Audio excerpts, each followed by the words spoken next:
How about a big round of applause for the Trinity Trio? Thank you for coming to Demo Day. We'll begin in just a few minutes. Please take your seats.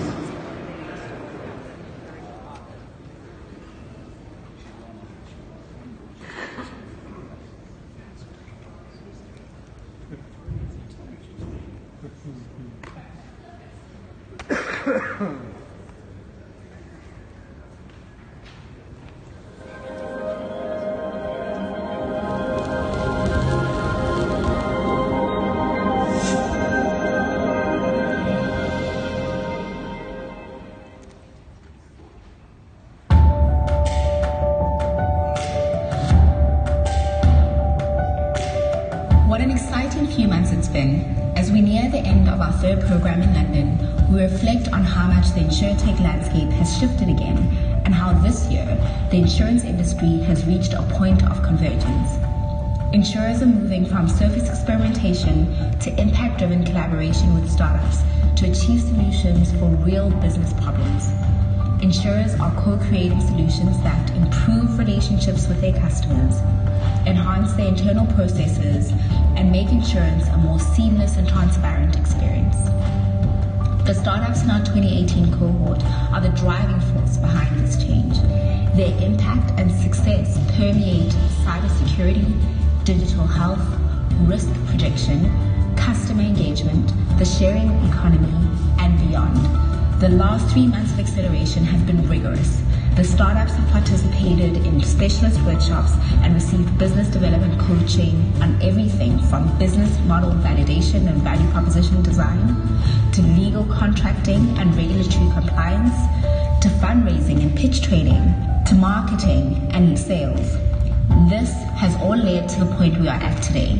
These forward-thinking entrepreneurs are changing the way the world views insurance. At Startupbootcamp, we help startups create thriving businesses. We do this by giving them the resources they require to make the connections they need. And we couldn't do this without the continued support and high levels of engagement from our global network of partners, mentors, and investors. As these companies adapt to new business models and leverage emerging technology, InsurTech will continue to inspire and change the landscape of insurance. But don't just take our word for it. Hear a first-hand account from someone who's been through it all, from founding to exiting an InsurTech startup.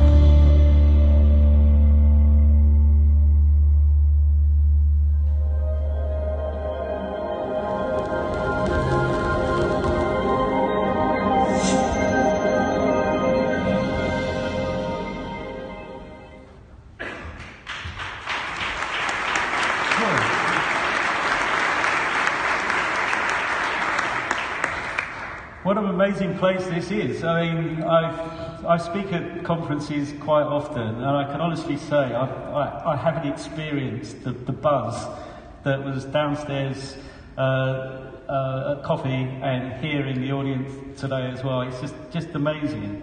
I mean, it gives me so much pleasure to talk to so many incredible people here today, and you're all unique.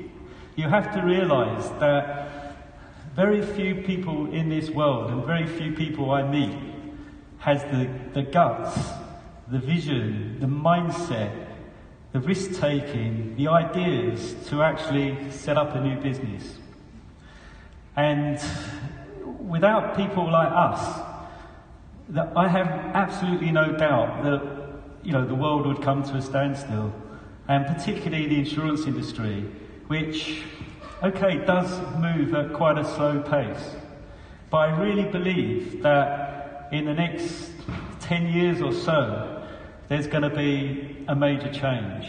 We're going through this technological movement that gives so much more opportunity to everything that we do.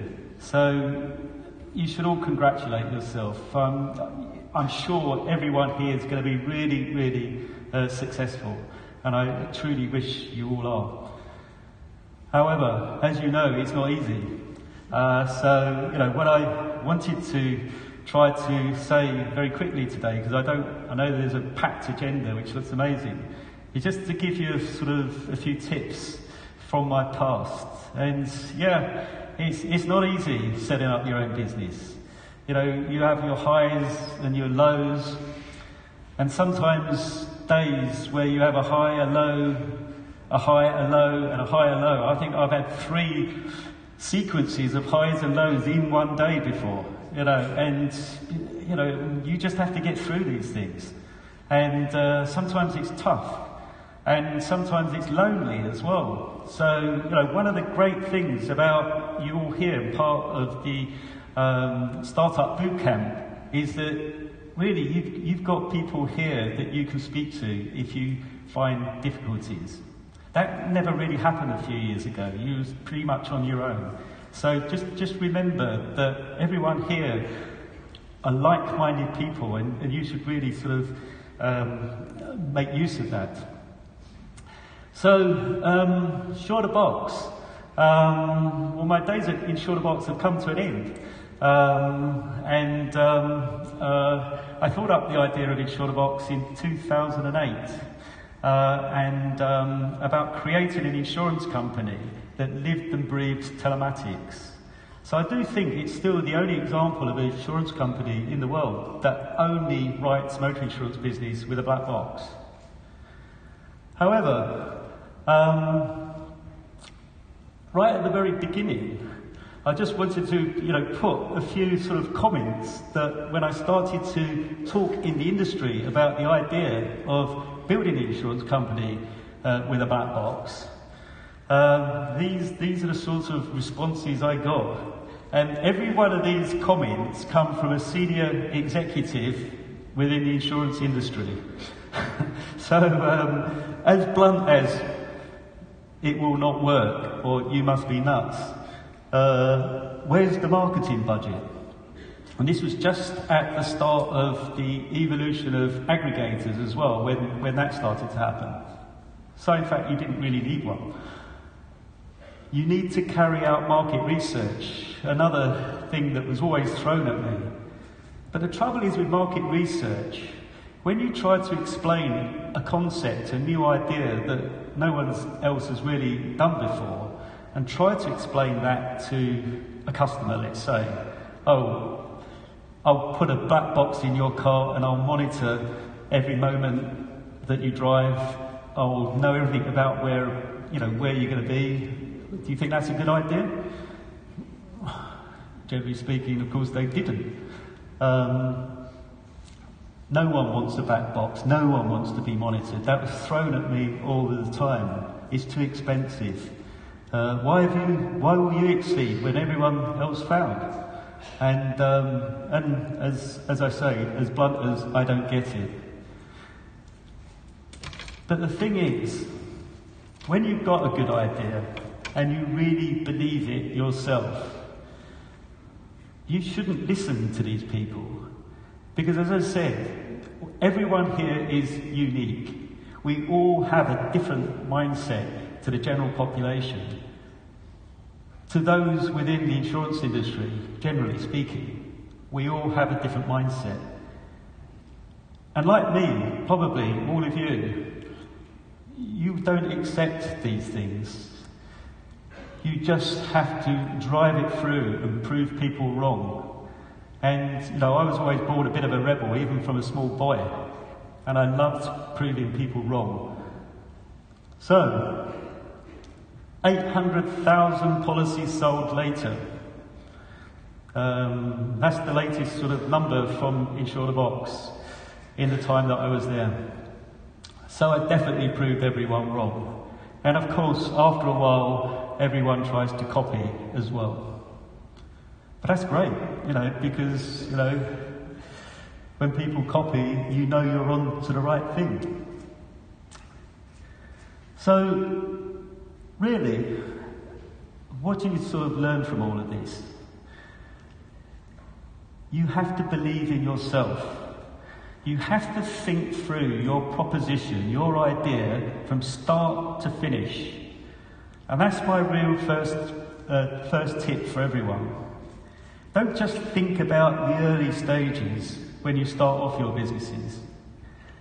Think through, start to finish, think through all of the hurdles that will be in front of you.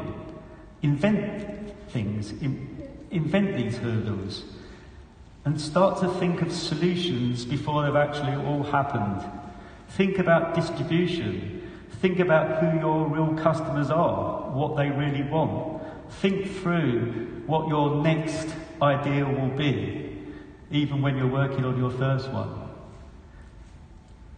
And if you start to behave like that, it makes you more confident about what you do.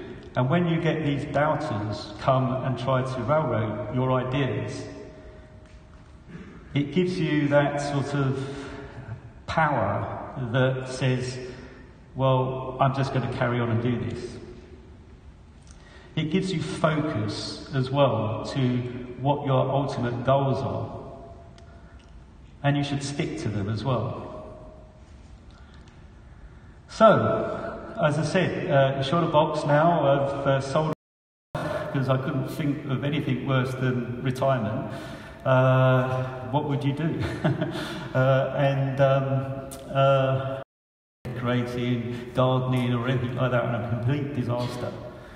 And I just love the business that we're in. I think the insurance industry is the best to try out new ideas as well. I've got no doubt about that.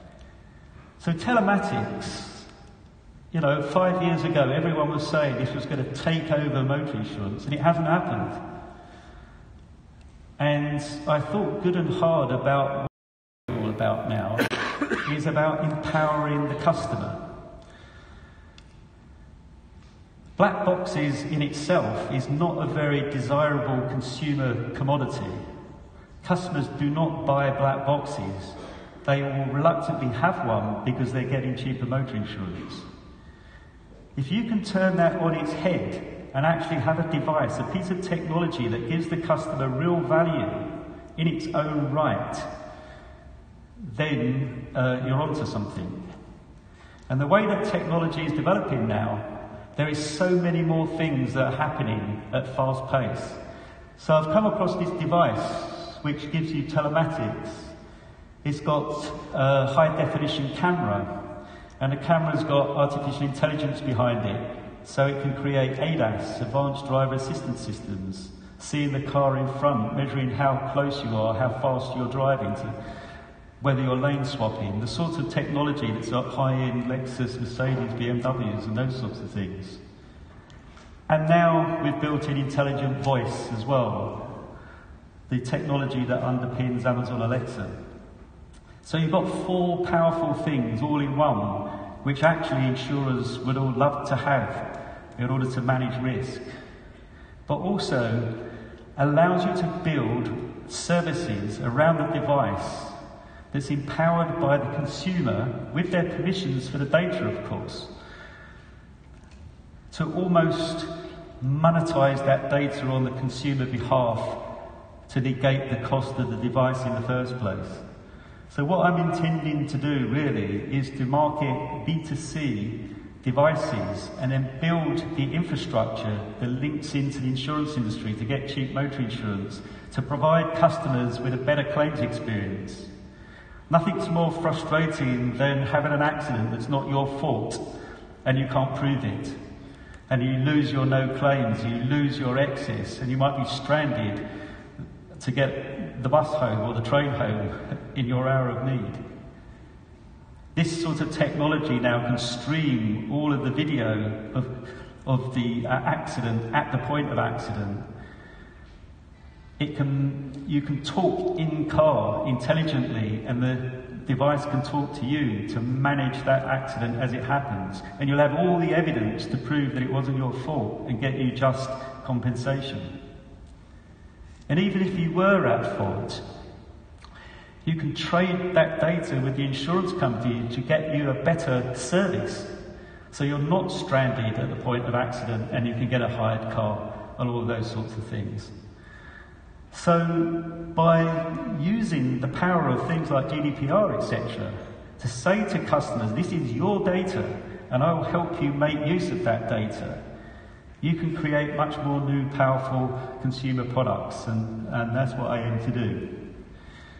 So just very quickly, what we're doing is to have a device, and we're not wedded to that device at the moment. This just happens to be the one that I've been working on for the last 2 years, and I think is best in market at the moment. But as we all know, technology changes, so we'll wait and see if things come up better. We're producing apps, modern apps on modern technology, all immediately responsive to your driving experience, with new measures of scoring, new measures of interest, of gamification and all that sort of thing thrown in to make it interesting. And the architecture built on AWS with Amazon Web Services. And that's actually moved on amazingly in the last 5 years as well. So for a new startup like us now, it's taken all the pain out of IT. Amazon does all of that. So you can actually concentrate on building the services to the consumer. And as we all know, IT can often be one of the biggest hurdles. And this is the advantage of this sort of managed services that you get in the cloud with serverless infrastructure now as well, to make life much easier for new startups like us. But, of course, if it was easy, everyone would be doing it. And this infrastructure that you have to build is quite complex, and you have to work with a lot of people in order to make this work. Unlike InsurTech, where we try to do everything ourselves, and sometimes you get yourself in a bit of a mess, and sometimes you try to do things and reinvent the wheel, which otherwise other people could do. What I'm doing with Finco now is working with partners, and I really do see that that's the way the future will go. Get the right partners who are a specialist in what they do to support your business model. So I'm working with repair networks. I've got to find different types of fitters for the device. All sorts of things that I'm bringing together in order to sort of make this happen in a cost-effective way, because you want to get the price down as low as possible if this is a consumer priced product. So that's really all I wanted to say about Finco, and I just wanted to wrap up really with a couple more tips that I can give you from my past. And it's always important when you're in your early stages to generate some revenue. It keeps your investors happy, of course, but it sort of makes you feel more confident. It's a bit like getting your first pay packet when you start working for the very first time. And sometimes you've got to be a bit creative how you generate that revenue, because it might not be directly related to your core proposition, but it's always good to get some money in your pocket. It just helps that cash flow. And boy, managing cash flow, in my experience, can be treacherous to your business. You know, you want to worry about building your business, you don't want to be worrying about cash flow. But if you haven't got the money, that is a worry. And I've been there before. So getting revenue in any form is always good for your business. And I recommend that you try to do that. And the other one, I mean, it's an old cliche, I know, but only work with people that you get on with. And the trouble is, when you're doing something new, a lot of people don't like taking risk. But there will always be other people out there that really buy into what you're doing. And if they like your idea, they want to be part of it. They're the sort of people that I work with now. Everyone that I'm working with has bought into the Finco model. And they will help you. As new startups, sometimes they might not even charge you the appropriate fees and for their services, because they see it as a long-term investment, and you can do deals with people and be quite business-like and smart. But you can only do that with people that believe in you and you believe in them. And that's really, really important.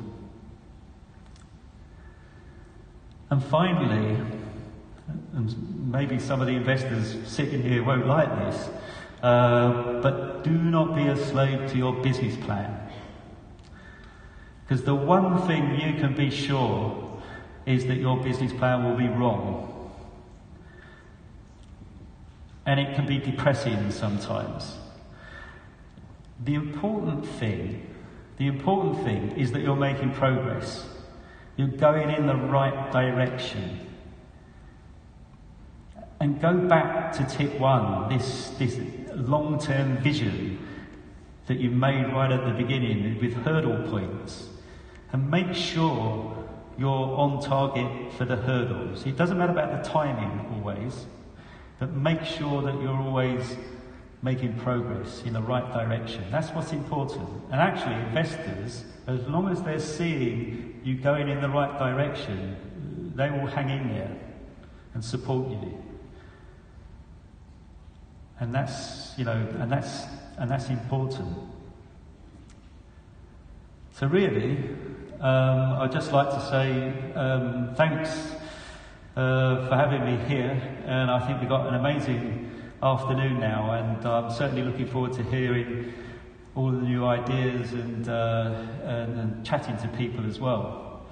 And of course, if anyone does want, to contact me for any reason, so coffee or anything like that, to talk about their business and some of the challenges.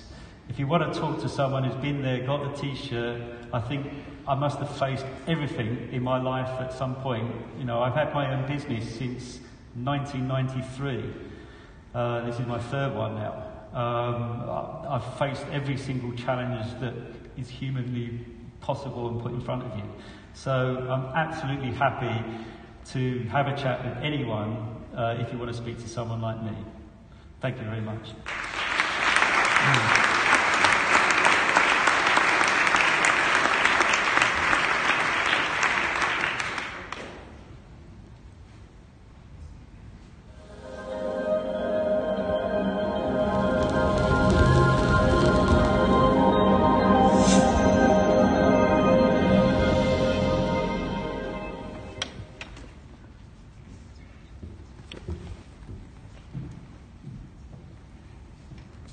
I think we should give Mike another round of applause, don't you agree?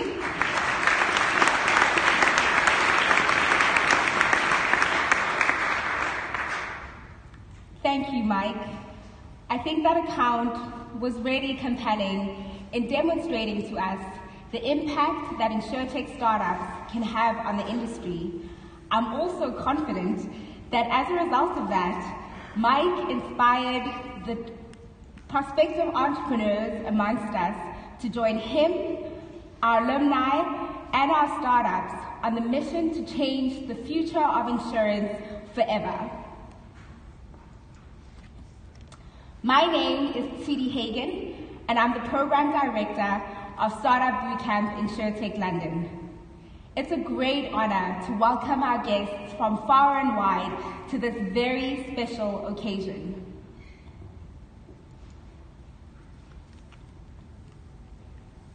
The diverse profile of our partners, which spans a total of 4 continents,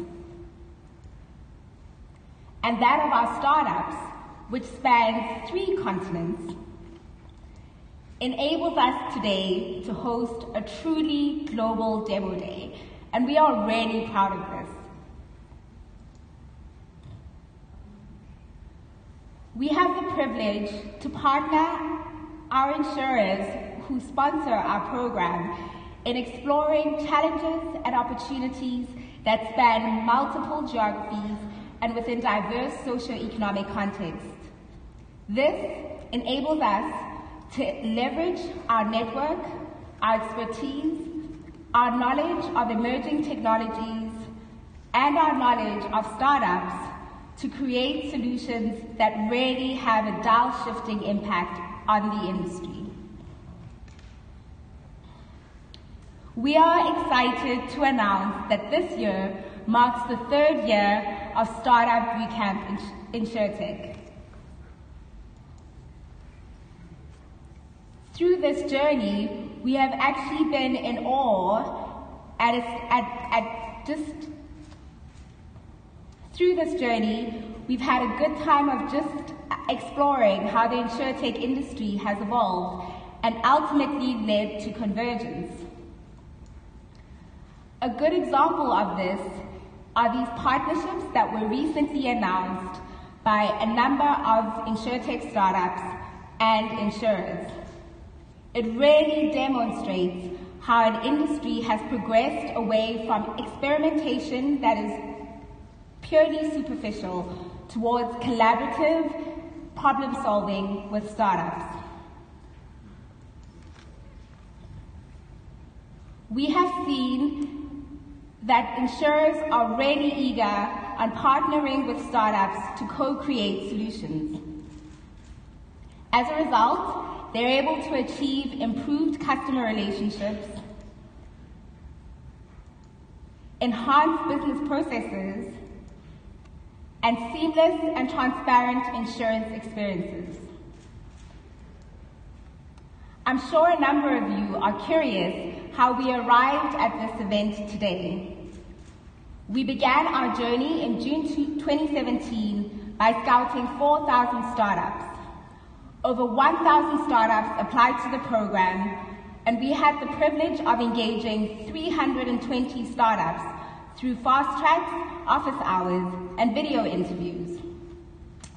In December 2017, we invited 23 startups to encounter a grueling selection process. From that process, we selected 10 startups which were handpicked by our partners. And this is how we arrived at the event today, and you'll have the privilege in a few minutes to hear from each and every one of these startups. We are very proud of the contribution that we make to our startups. As you can see, we made quite a drastic investment. In total, 1,400 hours have been invested in each of our startups. That is 140 hours per startup. This investment enables them to build solutions that are actually relevant for the insurance industry. Demo Day 2018 merely marks a milestone in the lives of our startups. Although they have developed in leaps and bounds over the last 100 plus days, they still have a long journey ahead before they're able to meet their ultimate goals. They have needs that span over 5 areas. The first area is with respect to data. They also have needs in respect of insurance capacity, domain expertise, investment, and last but not least, partnerships. Although some of these needs may appear complex, they can all be tackled through simple engagement. I will leave it to the startups to elaborate on their specific needs during their pitches later. The good thing as well is, you are in a position to help. Yes, you, not the person next to you, not the person behind you, and you can do so in 3 simple ways. Firstly, we ask you to pay your undivided attention to each of the startups as they deliver their presentations.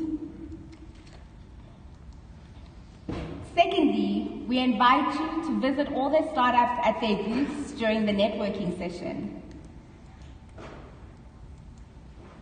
And last but not least, if you establish a fit, we ask you to set up a follow-up engagement so you can explore potential use cases. Our collaborations continue to expand. This year, we're excited to highlight our partnership with Venture Clash. This collaboration is about Venture Clash, which runs a global $5 million competition. The competition is targeted at early-stage startups that are developing solutions in digital health, fintech, insurtech, and IoT. We are really excited to be joined by Patrick and Jessica, who've come in all the way from Connecticut in the United States to host a lunch tomorrow at Rocket Space. So please join them if you are interested in learning a little bit more about the competition. And in order to find them, our team is on hand to support you. Our agenda today is split in two. During the first session, we'll welcome the first 5 startups to present. Thereafter, we'll have a brief break for tea and coffee. After the break, the remaining 5 startups will come join us on stage. And we'll close that session with Sabine coming up on stage to give us a sneak preview about the future of Startupbootcamp InsurTech London. The second session will be a networking session. It commences at 5 and will close at 7. During this time, we invite you to mingle with each and every one of our startups to learn more about their businesses. They'll also be facilitating live demos, so don't miss out. We've also organized some drinks and nibbles, so it will really be a fun time of mingling and engaging with each other. The startups booths are located downstairs. If you need assistance in finding the booths or finding a particular startup, please reach out to any one of our team members who are wearing white t-shirts. And now, for the moment you've all been waiting for, I give you the 2018 Startup Bootcamp InsurTech London cohort.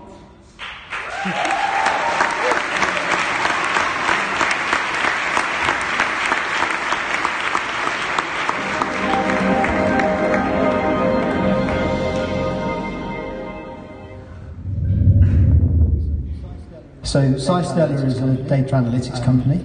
They basically take satellite data, they take data from other sources, they mash it all together, and they give you analytics and information that tells you basically where things are and where things were at certain points in time. It's really just one word, which is Peter. He's an amazing man, he's very experienced with startups, but he has this passion that you just can't. If I could bottle that and sell it myself, then it would make me a fortune. And it was that personality that he brought that attracted me to him straight away. One of the things that we saw with SciStella very early on was how applicable and relevant the work that they do could be to the insurance industry. And that's to any part of the insurance industry, so whether that's looking at claims or looking at risk management or underwriting, where you need to have really good information about what's on the ground at any one particular time. And we could see the importance of the work that they were doing, and then so many opportunities for Peter within the insurance industry. So we've spent a lot of time helping him get to know our business and helping him get to know the wider insurance business to see how he could scale what he does and apply it to the insurance industry as a whole.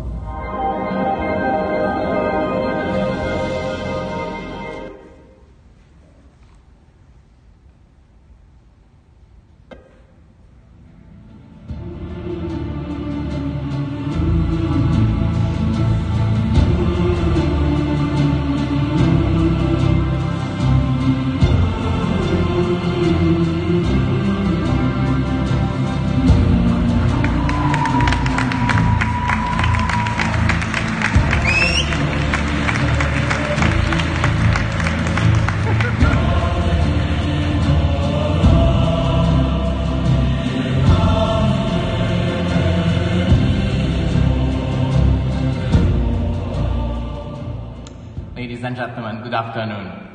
I'm Peter Venus, the CEO of SciStella, and I'm here to take you on a journey from space to Earth and show you how space technology and big data analytics will change and revolutionize the way you work.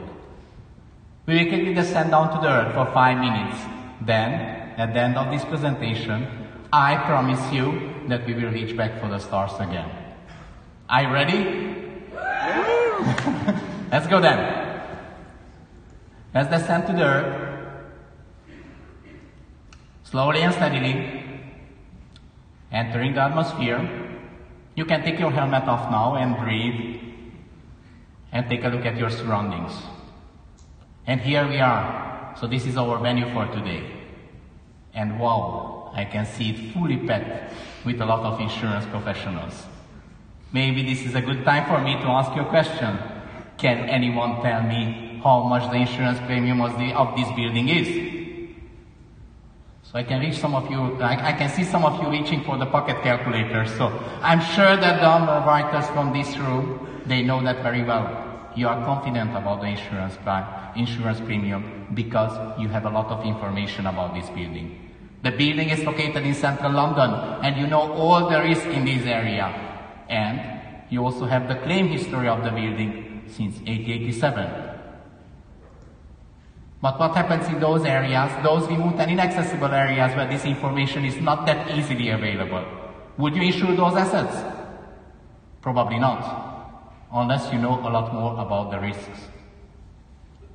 If underwriting processes are based on inaccurate information, it might result in underestimating the risk, leading to losses in case of policy triggering event. Or it might result in overestimating the risk, leading to higher premiums and lower competitiveness. Or the insurer might choose not to insure it at all, missing the opportunity and increasing the protection gap. Have you ever dreamed of having real-time risk information at your fingertips? With the Startupbootcamp InsurTech platform, that's easy. You can seamlessly access georeferenced information from various sources, including satellite imagery, drone surveillance, Internet of Things data, and combine it with weather forecasts, social, political, and economical data sets. No more guesses about the risk. No more claim assessors visiting remotely and dangerous areas after the catastrophes. Using radar and optical satellite imagery, areas of interest can be constantly monitored 24/7. Remote sensing will be part of your everyday work. We are a young company, but we are already providing data solutions for the agriculture and the food tech sector. And we are here to apply our technology and our knowledge to the insurance tech sector. Our platform and technology are used by farmers like Tim. So Startupbootcamp helps Tim to gather and translate data from his farm into actionable insights that go directly to his agricultural machinery, which automatically automates the dosage of the fertilizer and schedules the irrigation system. For this, we use satellite imagery, drone surveillance, Internet of Things data, all combined for better decision making. This will lead to up to 20% increase in yield and up to 40% in fertilizer and irrigation cost reductions. And why we are doing this and why we are helping our farmers, we are gathering valuable data for the insurers, lowering the insurers' risk. It's a win-win situation. The agricultural insurance market is estimated to be worth 30 billion, but this is only the tip of the iceberg. Worldwide, there are 7 billion hectares of arable land, but only 1 billion is insured. Why is that? Because it's too difficult to determine the price, the policy price, without knowing the risk information about from those remotely accessible areas. Obviously, there is a missed opportunity here. The insurance gap represents a huge potential for reinsurance, while closing it represents a global issue. It is also particularly pronounced in the emerging markets, which often possess a very low level of insurance penetration. The situation is similar for properties. In 2017, when Hurricane Harvey struck, it caused $125 billion in damages. Only 1 out of 5 properties affected had flood insurance. leading to a record high $160 billion protection gap. We are convinced that the application of our technology is in reinsurance for property, marine cargo, natural catastrophe, and agriculture. Our vision is to provide you with accurate risk information so that you can confidently insure every piece of land, every building. We got a great team to fulfill this vision, consisting of highly skilled serial entrepreneurs specialized in high tech. We are not wearing today our spacesuit, but I promise tomorrow, so we will probably do that. Our customer traction during the last 6 months demonstrates our commitment to use space technology for different verticals on Earth. In the next 6 months, we will execute 2 proof of concepts to further validate our value proposition for the insurance business, while in the same time scaling up our existing line of business in the agriculture and the food tech sector. At the end of the year, we plan to open our first seed round to further accelerate our product development. Today, we are a software as a service company. Tomorrow, with your help, we would like to be a satellite as a service company to help our customers and partners to own, launch, and operate their own satellite constellations. It is time for insurance to go to space. It is time for dedicated insurance satellites. I promise you, at the beginning of my presentation, that we will reach back to the stars again. But this is a long journey, a journey that we don't want to take it alone. It's very dark and lonely up there.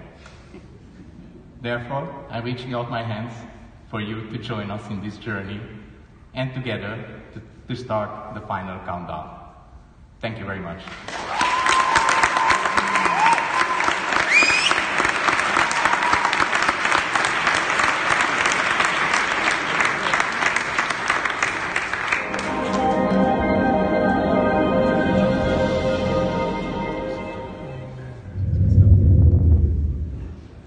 V-Health is a spin-off of a private clinic that specializes in cardiovascular health.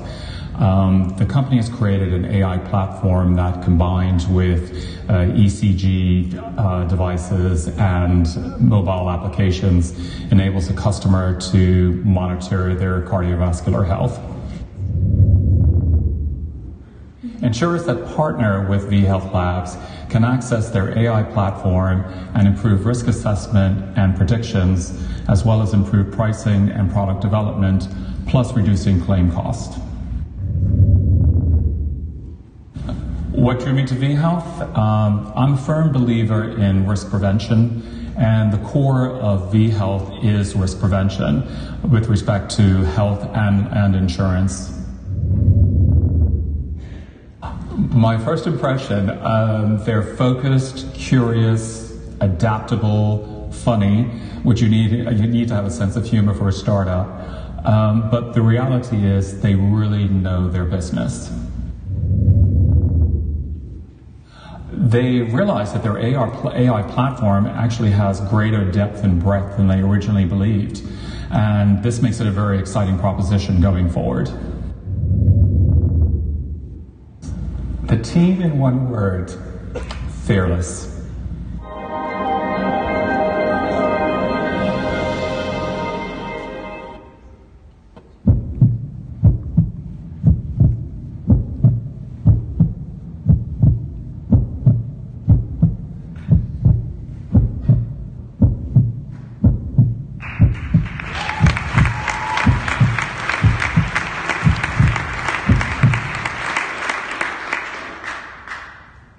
What you just saw in this video is actually a good news. This person has a chance to survive. Because too many people die from a heart attack and they don't even reach that trolley. At the same time, too many people go to the hospital unnecessarily, wasting precious time of those physicians, creating cost. My name is Nina. I'm a CEO and co-founder of V-Health Lab, and we have a solution. Our story begins at Magdalena Clinic that specializes for cardiovascular diseases. And there we've seen year after year wasted time, resources, and lost lives. Why? Because patients, when they're at home, they have no means to monitor their heart. So they make therapy decisions based on what they feel and think it's happening. And too often they are wrong. At vHealth Lab, we empower both patients and doctors to know what is happening with the patient heart, even when they're outside of the hospital. Bad medical decisions create staggering healthcare costs. Taking only Europe as an example, direct cost of cardiovascular diseases amounts to over $100 billion annually. With aging population, this cost is skyrocketing, and it's the insurers who bear the brunt, compensating with increased premium, adding numbers of exclusions, even denying the case, failing patients, missing on a huge market opportunity. At vHealth Lab, we developed a telemedicine platform empowered with advanced machine learning technology so that every doctor can remotely monitor their patients using an ECG. ECG that is a gold standard in cardiovascular diagnostics, but a gold standard that can be also as small and as simple to use as this device here. So what this means is that we can monitor cardiovascular patients 24/7, and every patient can have such a small device with them at all times. So whenever they feel symptoms, they simply record an ECG and they get an instant diagnosis with recommendations to act without ever going to the hospital. At Magdalena Clinic, we perform 12,000 such telecardiology consultations annually. And what our data shows is that 70% of patients calling are actually fine. At the same time, identifying that 30% that needs immediate medical attention. So basically, we save costs on both sides, avoiding unnecessary hospital visits, preventing potentially fatal, but surely more complicated, more expensive treatments. Recognizing those benefits, Magdalena already invested 400,000 euros and has a paying customer in Croatia. But now, if we would use our statistics and translate this to the US market, for example, we could save $2.8 billion in 1 year. So yes, we can reduce cost of claims. But more importantly, insurers, by providing our service and using our data, they can tap into the underserved market, population with pre-existing conditions, because numbers of cardiovascular patients is overwhelming, and they are all notoriously difficult to cover. This is a real growth opportunity. And it can be as simple as downloading a white-labeled app and providing an ECG device. And today we are proud to announce we engaged in pilot discussions with Zurich because for life insurance, cardiovascular diseases are a major cause of loss. We are also very proud on our partnership with the telemedicine center in Spain that granted us access to their data. And thanks to that, our machine learning technology is trained on 500,000 ECG records, achieving 95% accuracy. We also work with Microsoft, who provides us their cloud solutions in order to deliver our service to a large number of clients. And really, being part of the hospital, we have this privileged access to data, patients, cardiologists. We can run pilots, clinical trials. We are specialists in cardiovascular. But we partner with startups in complementary disease areas, and we lead the journey and create a unified ecosystem that will take care of the whole chronic population. And we have an amazing team that emerged when Magdalena Clinic met the excellence of artificial intelligence. And we have all key ingredients in-house, from computer science, hospital management, marketing and business, each of us with over 10 years of professional experience. And we have an amazing team of mentors spanning from digital health to the insurance. And today, we would like to ask for two things. To insurers, we would like to announce that we are now raising our first financing round. And to all insurers and healthcare providers in the room, we are looking for partnerships in order to pilot our service and scale it. Because we are on a mission to empower people to take their health and their life into their own hands. And what about you? Do you want to know what is happening with your heart? So come and see us at our booth, we can show you. Thank you.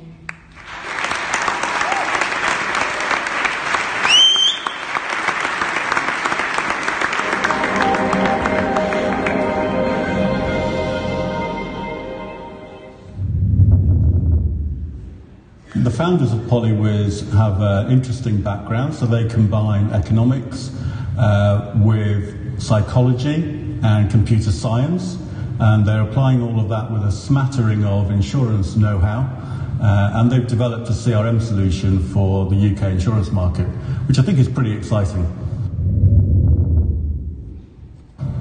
So what they do is they aggregate policy data from the policyholder, and then they provide that to either a broker or an insurer to allow that insurer to target their customers better for additional coverage. So my favourite thing about Polywiz, and this is something I'm passionate about, is the injection of customer centricity into the insurance industry. It's been notorious for centuries for being product focused, and anything for me that brings in customer centricity is worth me investing my time in. So today I see them as a much more structured and confident group of people. They're beginning to understand their place in the UK insurance value chain. There are lots of technologies and processes with which they've got to work, and they're beginning to identify exactly where their proposition adds real value to brokers and insurers. I think the one word would be chilled.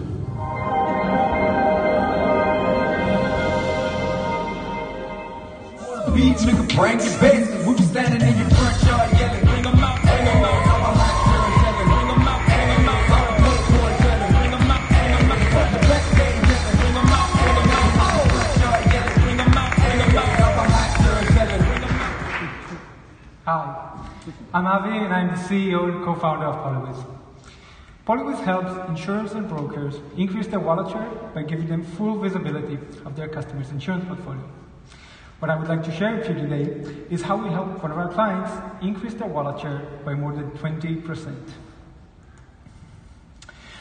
Being a highly siloed industry, insurers look at their customers through the lens of the product they have purchased from them.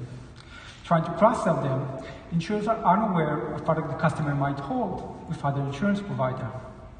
They are therefore unable to make relevant suggestions to customers on missing or improved coverage. Marketing efforts that account for 20% of insurance expenses are wasted as they are often unfocused and irrelevant. Brokers and sales teams know this problem well. They rely on a manual process that gather customers' information to create a single customer view in a way which is time-consuming and costly. So with that in mind, we built Polywiz. Polywiz creates a single customer view while eliminating the friction and overheads from today's manual approach. Using Polywiz, organizations receive their customers' full insurance portfolio with policy details across all carriers. Sales teams use those Polywiz insights to make relevant suggestions to customers on missing and improved coverage. And management teams get a clear overview of customer segments and growth opportunities. So now insurers have a clear view of which of their customers are insured with other insurers so they can make them a better offer. Unlike our competitors that focus on bringing together structured data from within the organization, Polywiz is the only solution that focuses on unstructured data, which is currently beyond the reach of the organization. We rely on full customer consent, And upon it, we automatically gather customers' insurance information. We then apply our AI-based algorithm to read through the insurance document and classify data points to highlight opportunities to unlock customer value. We then convey those insights back to the sales and marketing teams, which translate them into new sales. Now, you must be wondering, why would a customer share their information, let alone with their insurer? Well, there have been a number of surveys suggesting customers are happy to share their information if they just see a benefit of the back of it, and we can actually prove it. So how does it look like when Polywiz came to play? One of our clients was struggling with its cross-selling efforts. Conversion rates just barely topped the 2% mark, and in sales costs have been rising. We integrated Polywiz within the client inbound service center. So when an existing customer called in requiring assistance with a policy, they were asked if they would like a full review of their insurance portfolio to benefit from coverage enhancement or cost reduction. 73% of customers said yes. They opted in to share their information and get a customized offer. Using the insights Polywiz provided them, sales team have been able to increase their conversion rate by a factor of 10. And the average premium rose by 25%. In the last few months, we have proved this model with both brokers and insurers in a variety of channels. We have dozens of brokers that use Polywiz on a daily basis, and we have 3 insurers in the pipeline. We are now concluding 3 months of a paid pilot with AIG, which I'm incredibly proud to announce has converted, and now Polywiz will scale through the AIG organization.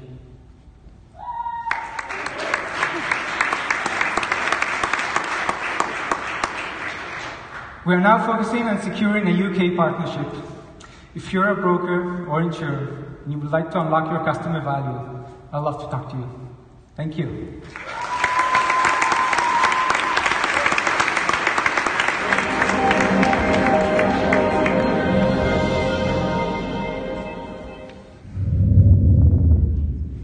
One of the great things about Floenum is that they're one of the very few InsurTech startups that actually are relevant for the commercial insurance space. Their risk analytics and insights tool can enable preventative action, and the various propositions they've put together are focusing on different parts of the insurance ecosystem, but the main thing for me and the one that's really starting to gain traction is their proposition in the commercial let property space. So essentially, it's kind of like AI for maintenance within the property space, preventing losses and saving money for both insurers and insured.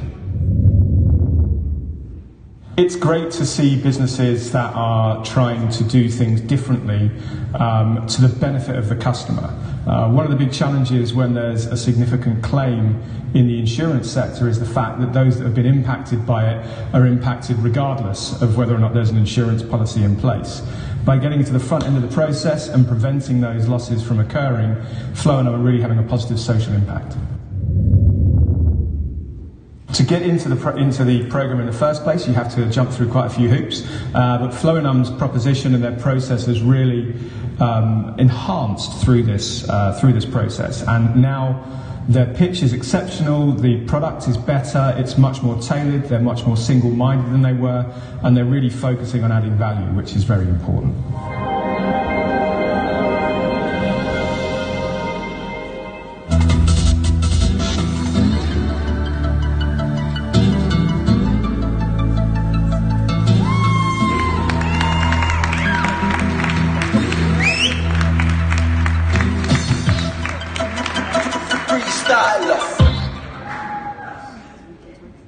Hi there, my name is Teemu Alahynnilä and I am the CEO and co-founder of Floenum, an incident prediction and prevention platform.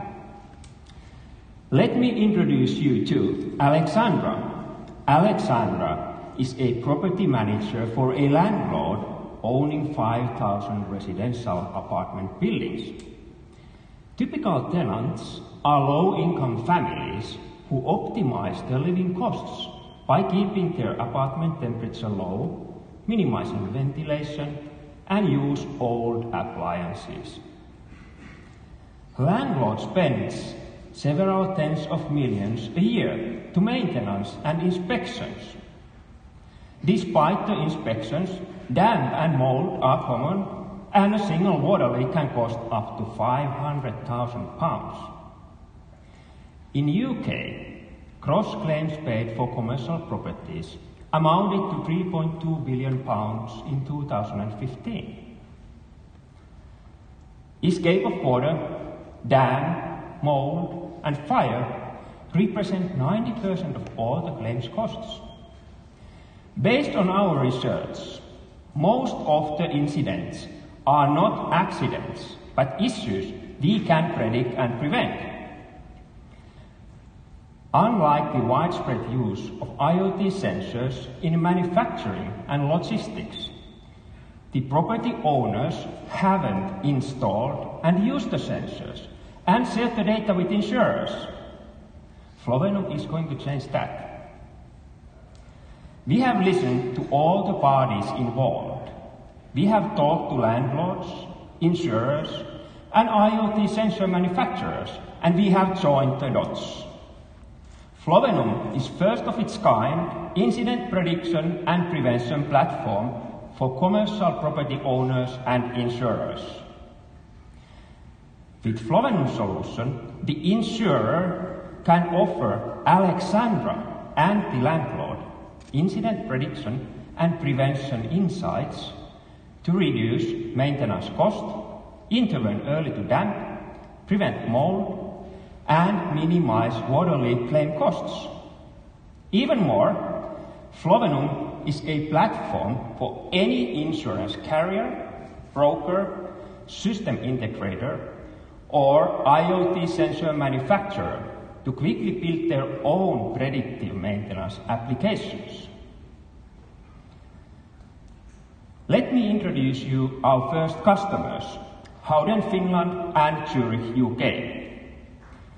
We have deployed first version of our platform to Howden Finland, delivering 40% customer process productivity gain. And we have been validating our solution in a project with Zurich UK on social housing. At the moment, we have over 50,000 buildings, more than 100,000 incident claims, and over 200,000 property maintenance reports in our systems. We have also closed agreements with 5 IoT sensor manufacturers who can deploy cost-efficient solutions to those customers requiring sensor installations. I am today here with my fantastic team. Samuli takes care of our operations, Tero is our CTO, and Markus, our data scientist.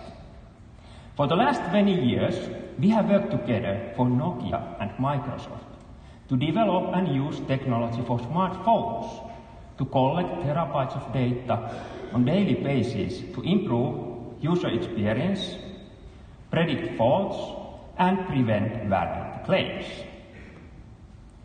Now, at Flovenum, we use smart AI algorithms to combine data collected from sensors with unique history data. First, we collect all existing data from the property owners to make an incident risk assessment. Then, based on the assessment, we install sensors to improve the model and add real-time monitoring.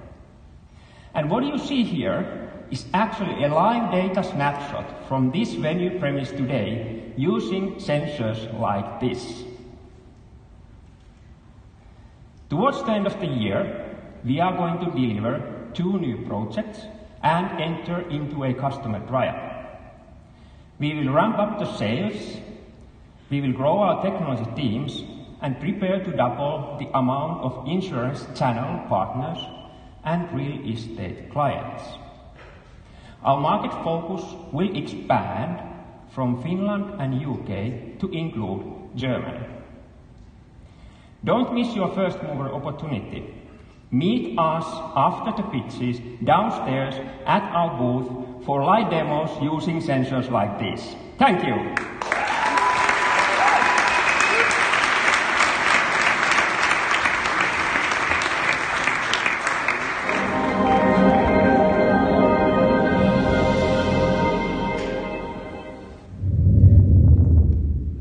Zagura is helping small and medium-sized enterprises to manage and mitigate their cyber risk. So Zagura's platform helps these SMEs who might not otherwise have the resources to mitigate these risks, reduce them, and then transfer them to the insurance market. I talk to institutional investors about insurance every day. One of the big pushbacks is that insurance is an area that lacks growth compared to other sectors. Cyber is completely different. It's a market that's growing rapidly, and Zagura is at the forefront of this growth. The first time we spoke, the two of them both oozed enthusiasm. They saw a problem, they wanted to solve it, but they also had strong expertise in cyber. So this was something that led me to want to work with them. So Zagura has moved on from when I first spoke to them in 2016, from being a concept to now in 2018, as I stand here, being a business that's delivering real revenues that's making a difference for customers. Fun. And the reason I use fun is that I've been on a night out, I've been lucky enough to be on a night out and survived it with Dan and Sid in Las Vegas. Dan Smith is the luckiest man you'll ever meet on the slot machines in a casino.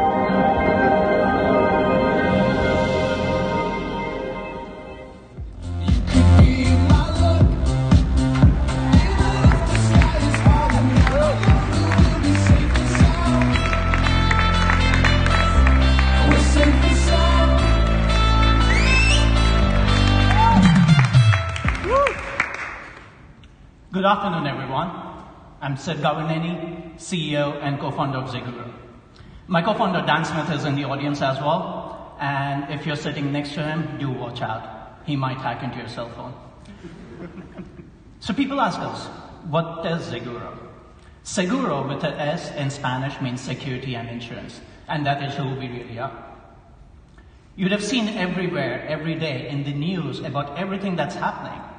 These big companies being attacked and breached, Equifax, eBay, and so on.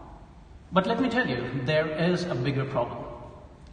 This problem is for small and mid-sized enterprises, SMEs, as we fondly call them. Take Charu, my high school friend's wife, who is a doctor and runs a small clinic in Houston, Texas. They had a breach, and HR person unknowingly sent out all employee data to the hacker. And the hacker then filed for tax returns on behalf of every employee. This cost the clinic about $400,000 that you pay for legal expenses, that you pay for protection of employees, to notify state and regulatory bodies. And this happens a lot more than we think. A third of SMEs can go bankrupt every year. A third. And this is not acceptable. This happens because they either do not know anything about cybersecurity or they do not have cyber insurance. But the good news is that everyone wants to help them. Every large enterprise. Enterprises that serve these SMEs, they don't want their customers to go bankrupt. Enterprises that buy from these SMEs, they want to make sure that their supply chain is always secure. But more so for insurance companies, everyone who is here today. You have SME customers, you don't want them to go bankrupt. But also, there's a real threat of non-affirmative cyber or silent cyber. And this could increase your loss ratios by up to 7%. 7%. So even though everyone wants to help these SMEs, these SMEs still have to travel to the moon and back, looking for security tools, paying $300 an hour for security experts. But today, they have a solution. We have created our virtual cybersecurity officer. We have taken the role of a chief information security officer from a large enterprise and automated that for a smaller business. So today, an SME can easily and automatically understand their cyber risk, decrease that risk, and buy the appropriate cyber insurance. We know that there are many risks for companies. There are a plethora of risks. For Charu, we could have decreased that risk by providing employee training if she was using our platform. But we did not stop there.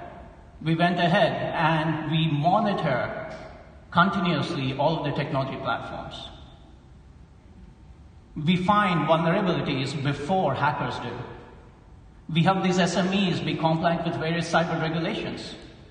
But to round this all up, we give them the customized cyber insurance based on their specific business needs.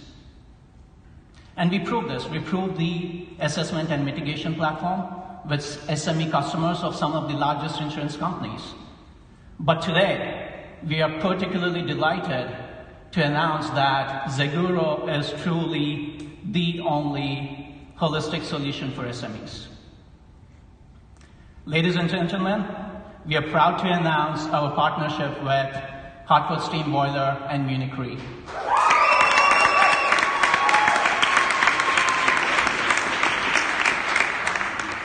This enables us to sell and underwrite cyber insurance for every SME in all 50 states in the US. And this is a great symbiotic relationship. You might wonder as to why Hartford Steam Boiler picked us, a tiny startup.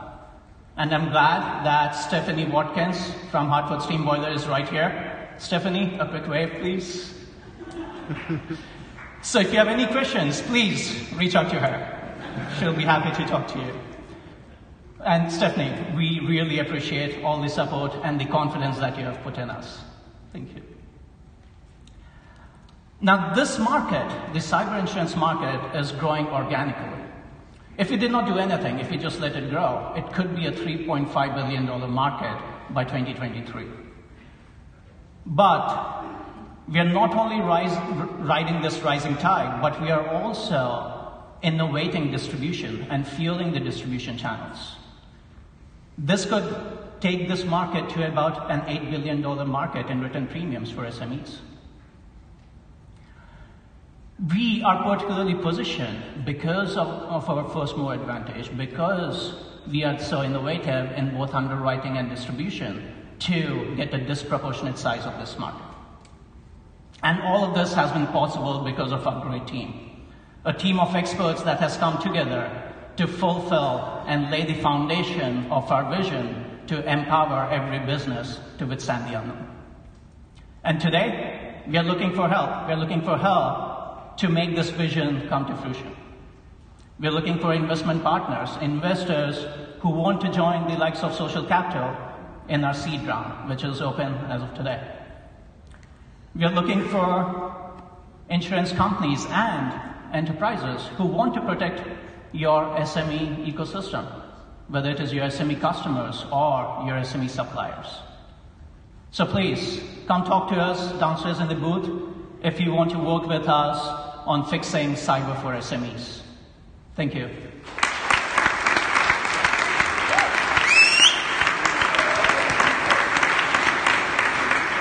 And now, we would like to take a moment to remember an extraordinary member of our community, whom we lost just a few weeks ago.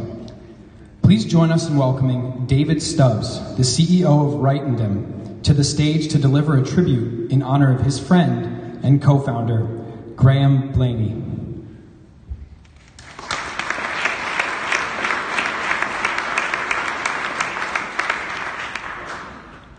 I didn't think I was going to manage this until I saw that photo. Good afternoon. My name is, as you were told, David Stubbs, and this is probably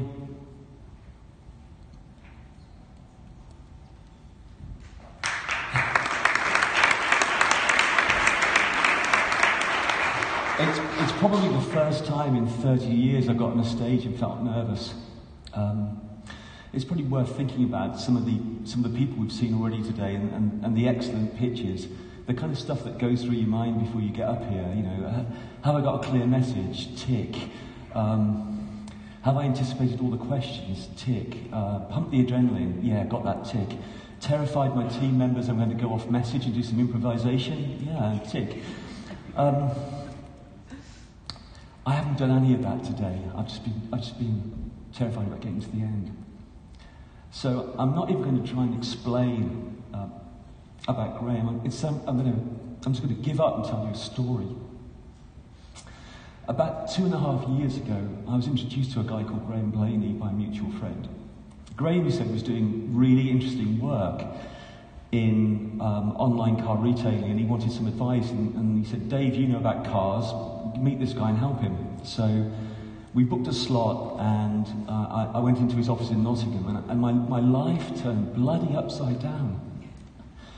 About 6 hours into our 1-hour meeting, we shook hands over a pile of handwritten papers, the papers that became Writing Dem. And I remember, my wife Tracy is here, I remember going home to her,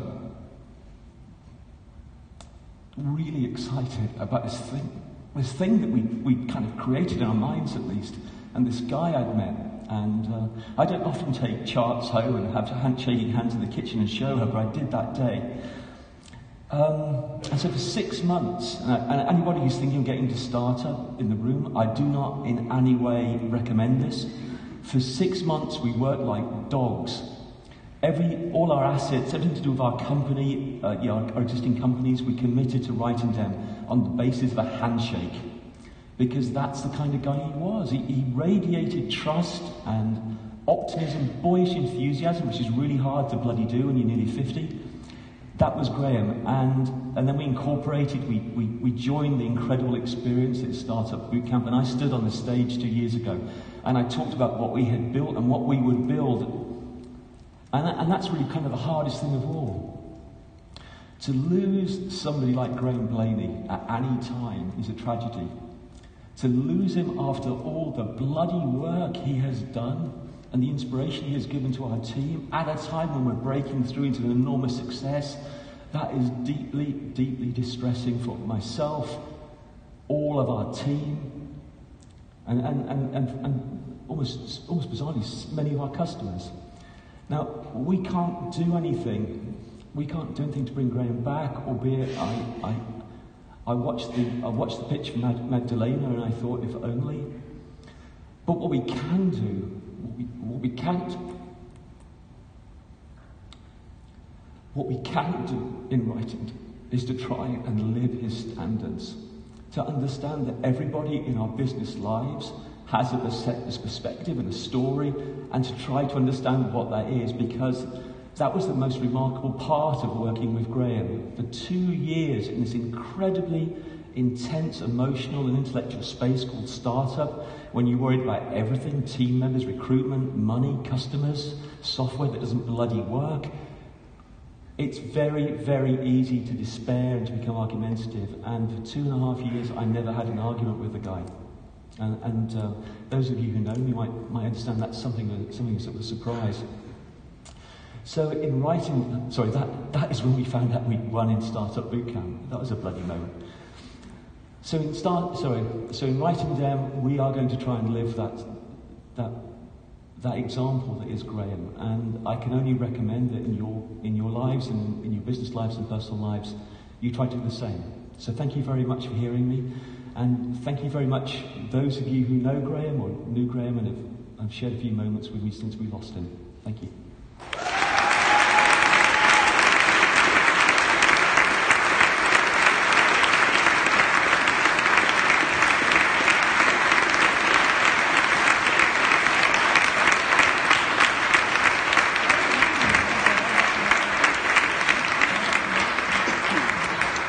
Thank you, David, for that incredibly touching tribute.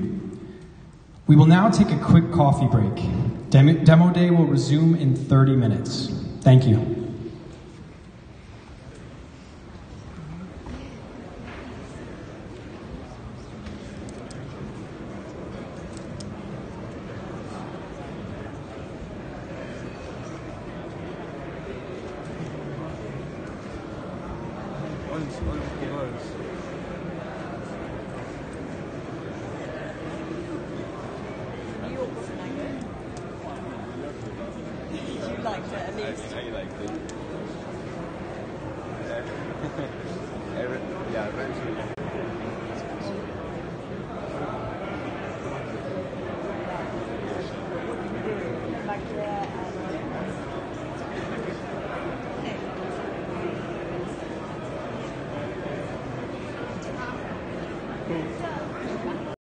And you can. And then we can switch it. Switch it, yeah. Let's see. The trouble is, but then the live stream will go right down to the. But if they click on the thread. Oh wait, shit. Oh wait, no, I can still click this way. Yeah, I just want to stretch my legs a minute.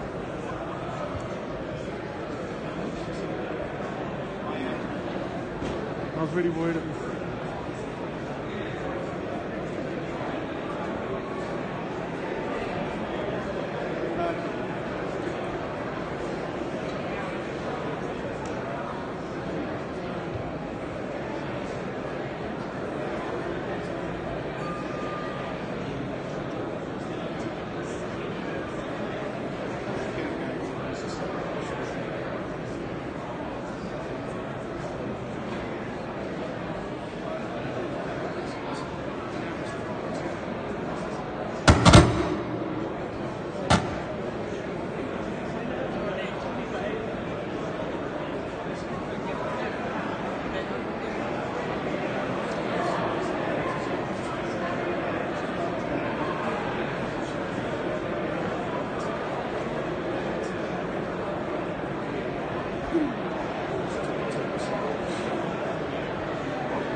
it's coming from.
Please take your seats. Demo day will resume in 5 minutes.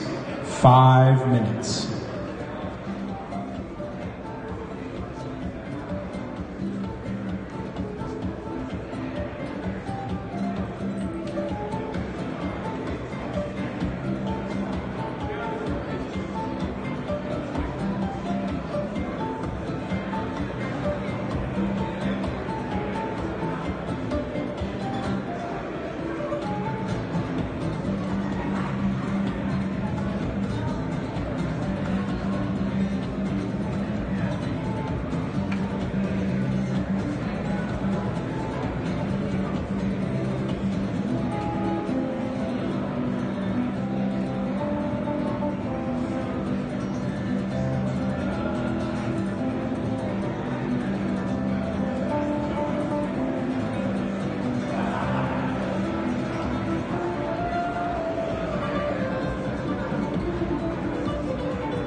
if you can fit one seat in from the end, ideally, that would be better. If somebody comes and sits out like It's fine, it's fine. It's just, I feel, but it's fine. Alright, cheers. Not to worry.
There's no sound with your feed. The feed is not sound, so I should shut up. It's okay. No. How do you know? Can you see it? Well, they're not. No.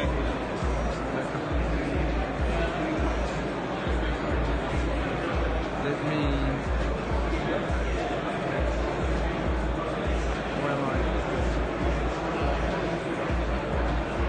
You want to see? Oh, no, that's fine. I'll have it. I was watching it. I was watching. Look, if there's about 5 seconds delay. There is a delay. Yeah.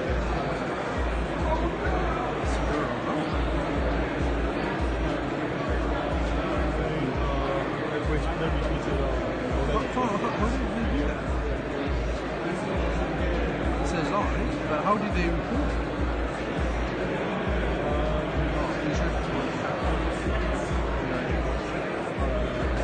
You're probably not streaming now, are you? So look, if you go on, he's got the Please begin taking your seats. We will resume momentarily. Thank you. He unpinned it. That was a good. That was a good.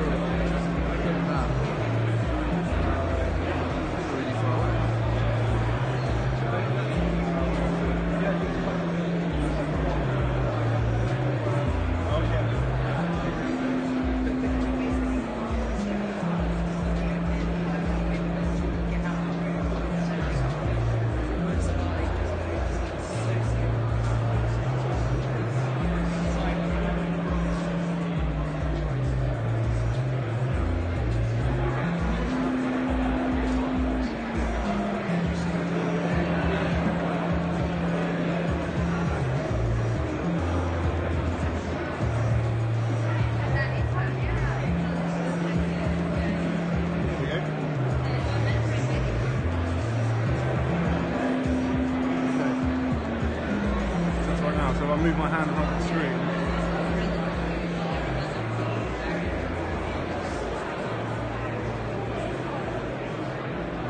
Too fast.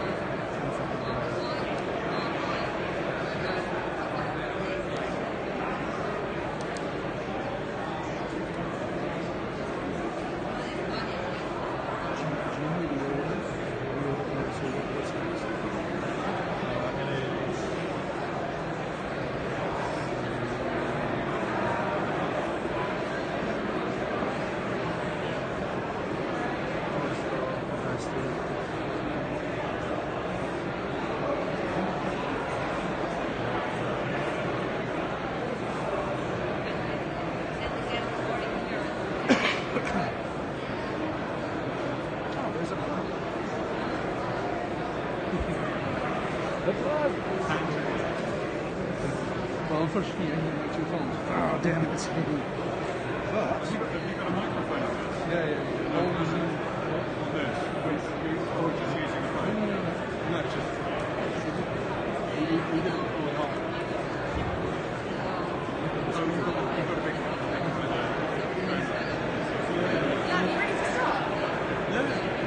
Okay, where's Kristen? Does she need to be here? She needs to be here now. Kristen, I saw her getting your cab. So I came back in.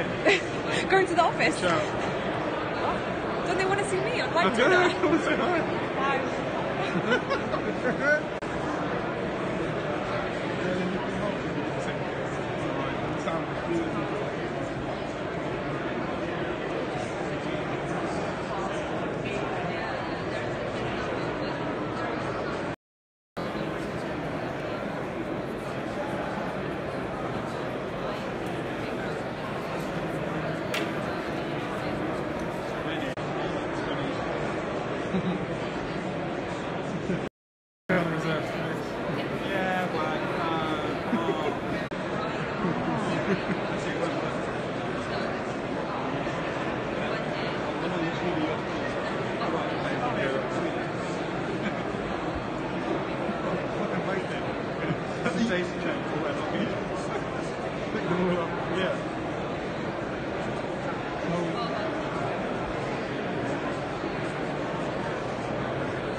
We have WhatsApp group.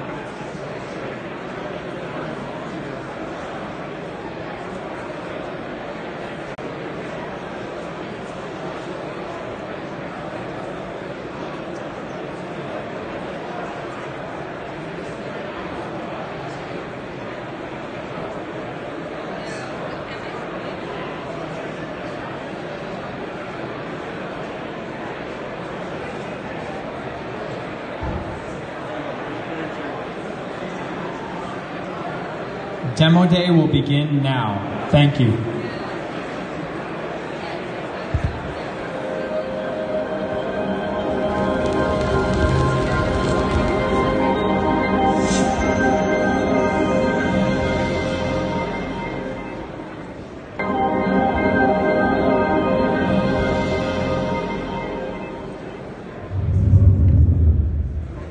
So Forest Car is an airport ride-sharing service where they're matching people who want to drop their car off and park at the airport, and those people who want to rent a car at their airport.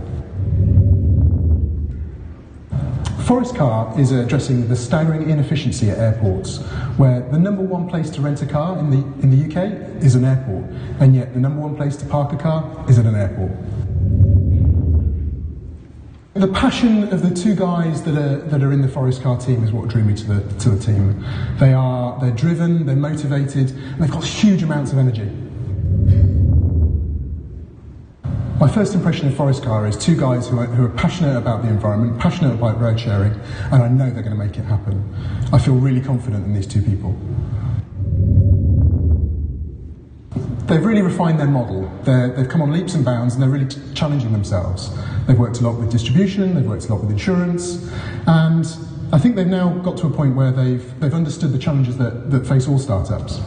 So Charlie's been a lean consultant in his past life. You know, he's helped challenge ideas, he's helped other companies develop their propositions through the use of lean.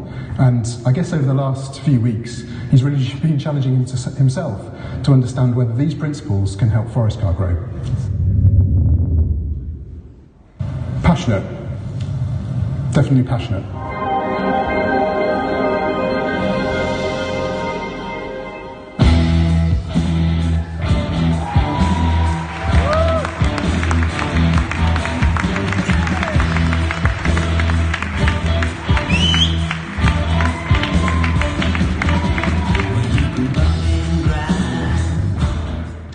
Hello everyone, my name is Charlie and I'm the co-founder and CEO of Forest Car, where we are on a mission to eliminate the need for dedicated airport rental cars and restore global rainforests.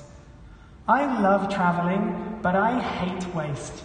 And something that strikes me as shockingly wasteful is that there are 3 times as many cars parked at airports as there are dedicated airport rental cars. At the moment, car owners pay really high prices to leave their cars idle in airport car parks, while renters put up with the frustrating experiences of traditional rental companies. This fundamentally doesn't make sense, and at Forest Car, we are fixing it. We are an airport car sharing service, which means if you own a car and you leave it with us, we will rent it out for you while you're away. In exchange, you get free airport parking, free cleaning of your vehicle, and a share of any money we make by renting out your car. As a business, we make money through fees paid to us by rental customers, but because we don't need to own or maintain an expensive fleet of cars, we eliminate 50% of the traditional costs of running a rental business. We use these efficiencies and provide our renters with better prices and invest heavily in technology to make renting a car a seamless and enjoyable experience.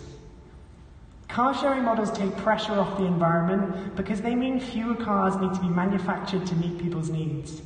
But we go further than any other sharing economy business by also investing 10% of our profits to plant trees in tropical rainforests and give car owners the option to donate some or all of their earnings alongside us.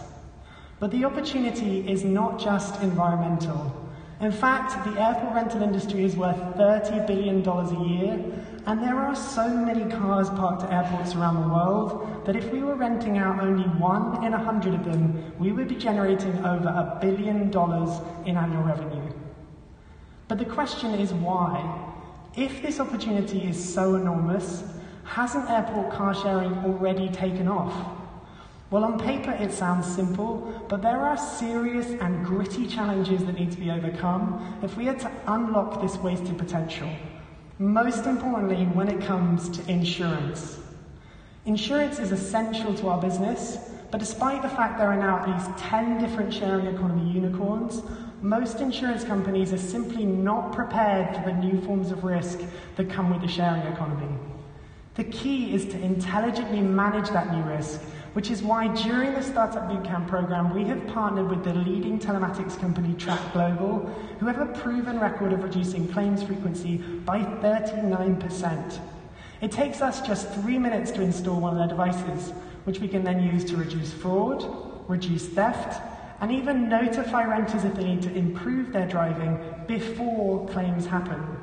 Plus, we create driver ratings, which we then use to screen out bad drivers, offer bonuses to good drivers, and finally to plant more trees when people drive responsibly, which is intrinsically linked to lower vehicle emissions.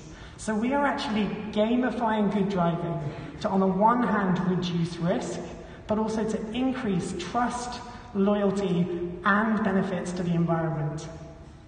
But insurance is not the only ingredient. The next most important partnership for us is with airport parking operators, and we've achieved another big win on that front during the program. I am thrilled to announce that we're about to launch a pilot with one of the biggest airport parking operators in the UK.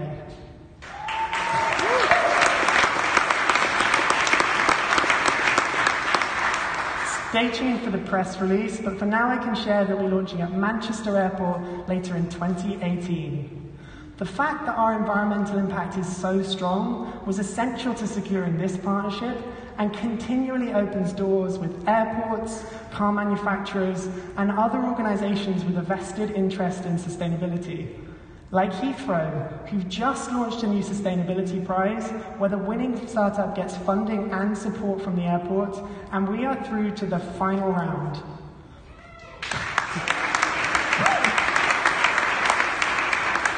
But the most important people we need to build a connection with is our users. And this is where the forest part of Forest Car really sets us apart. All sharing economy businesses want to replicate the success of Airbnb. But Airbnb's success wasn't only based on allowing people to monetize their assets. They are also a mission-driven company and created a more meaningful experience for their users.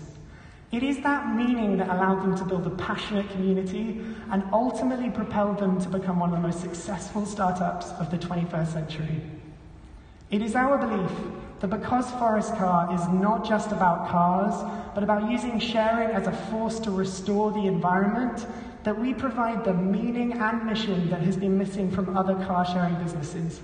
And on this front, our timing is perfect. We are living through a powerful environmental movement happening all over the world. Just look at the war on plastic, the sudden popularity of plant-based diets, and the mass adoption of renewable energy, and you can see that the tide is turning.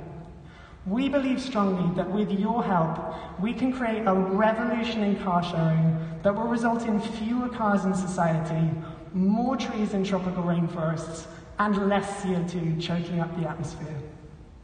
So today we are asking for just two things. Firstly, investment. We are raising an angel round of £250,000. We only have 100,000 left to be committed, so if you'd like to join before we close the round, please let us know. For anyone else who wants to stay up to date as we reach our funding milestones, you can also join our investor newsletter, because once we've completed a successful pilot, we'll be raising more funding to scale the model throughout the UK and internationally. And the second thing we're asking for is we want one of the insurers in the room to help us unlock this wasted potential. The sharing economy will shape the future of mobility, and we are ready to work with you to be part of that future. So a big thank you from Forest Car. Please check out our new website, which went live today, and we hope all of you will join us on our mission to eliminate the need for dedicated airport rental cars and restore global rainforests. Thank you.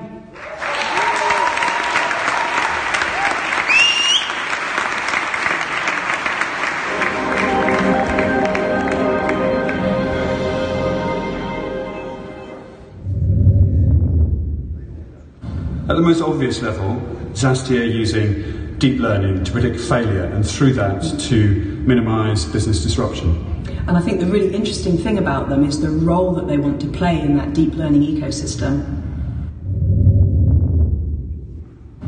So Zasti have done all the hard work. While others were looking for data scientists, they were looking at data sets.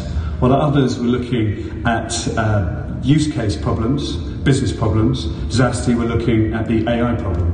So while others have been looking over there, Zasti have built a proprietary algorithm and a scalable infrastructure for artificial intelligence, partnerships with Microsoft, Amazon, a team of 85 PhDs in data science. You know, they've got what it takes to get a new application to market in a matter of days, not months. And it's scalable. It's industry scale solution. I think my favourite thing about Zasti is that they've wanted this for 15 years, right, since they first met each other. And then 15 years has just been in finding the right skills to make this happen. So they've moved from an algorithm focused on visual data and numerical data to a proposition which is about deep learning as a service, about this industrial scale, about bringing new solutions, business use cases to market within a matter of days rather than months.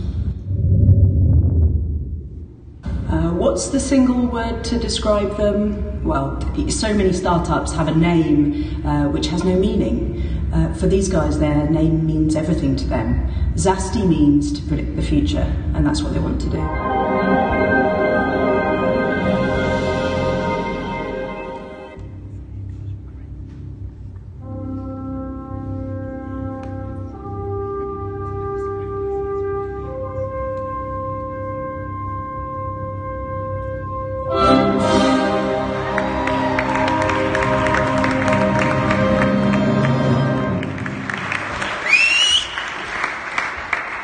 I love that song. It's Hal from the movie that started my AI dream when I was a young kid. I'm Ram, co-founder of Zasti. Zasti in Sanskrit means to predict. And that's the business we are in. We are an AI platform that helps businesses to predict risks. Seriously? Another AI startup that I need to sit through? That's the question. As co-founders of Zasti, we asked ourselves 3 years back. Do we want to build one algorithm that solves one problem, or build an artificial intelligence platform that can solve many problems? So, we focused on two data sets, visuals and number. And I'll tell you, 50% of the insurance problem can be solved with these two data sets. So what we did, we went to our alma mater, Indian Institute of Technology. For some of you who are not aware of IIT, that's the ecosystem that produced Sundar Pichai, the Google CEO. So we spent 100,000 hours or 2 years working with the scientists of IIT who had 50 years of experience in AI, building and fine-tuning our algorithm, and we validated it across 4 industry verticals. 2017 was the proudest moment for us when we won the Airbus BizLab Challenge, competing with more than 10,000 international startups. But today, it's not about these verticals, it's about insurance and our fabulous journey with Startup Bootcamp. I know each one of you have gone through the pain of a delayed aircraft. But take a moment, think about the pain that would have cost an insurer. Delayed aircrafts cost $5 billion a year to an insurer. And the problem is, they are using old technology like Excel sheets and probabilistic curves to come out with means and averages, which gives them inaccurate cash flow prediction for next 12 months. More importantly, inaccurate loss prediction. Which airline is going to make the biggest loss for me? That's the problem we wanted to solve today. So, we partnered with a leading insurer in UK, an aircraft manufacturer, and an airline, and crunched 5 years of data from airline, claims, weather, and maintenance data, and we built an algorithm that can accurately predict what's going to be the delay for the next 12 months. That translates to an insurer 12 months cash flow. But we didn't just stop there.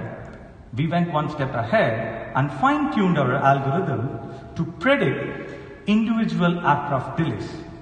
For example, Flight 304, leaving London towards France next week, our algorithm predicted is going to be delayed by more than 3 hours.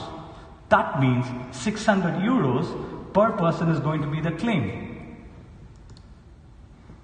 By doing this model, we were able to more than 30% accurately predict the delay for next 12 months, which means cash flow, and more importantly, accurately predict which aircraft, airline, or the route that's going to have the maximum loss. This helped the actuaries team with insights to actually come out with new product lines. Sales team, no more about retaining customers, but bringing new customers with a new product line. And underwriters now have scientific data to underwrite risks. It's no more about gut feel. It's no more about prediction. It's about data. And with GDPR coming into picture, the beauty of our AI platform is it works on anonymized data, which means we are already GDPR compliant. And I'll tell you, that's a delight for the risk team. They are the biggest hurdle for us. But I told you, our vision was to build a platform that solves many problems. So we took the same algorithm and we thought, what if we can predict a risk of a commercial building like this? So we partnered with a leading insurer in US and we crunched 1 million policy data and claims data, and we built a model that can predict risk and loss ratio during our claims. We didn't stop there. Like I told you, we validated our platform in healthcare, and this is very close to my heart because we are working on predicting blindness and early diagnosis of cancer trial. And in aviation, we are working with BizLab of Airbus on 3 pilots. And I'm thrilled to announce we have our first paying customer in surveillance. And what we do is we predict compliance percentage using CCTV camera feed. Now, we don't do security. People keep asking us, what's your key differentiator? We have 3 key differentiators.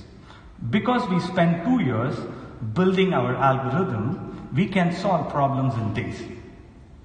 Two, since our model is fine-tuned with vertical specific data, for example, insurance, we are more accurate than existing models.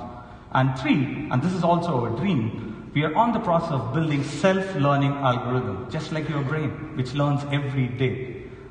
Using that, we will be much faster than comparative algorithms.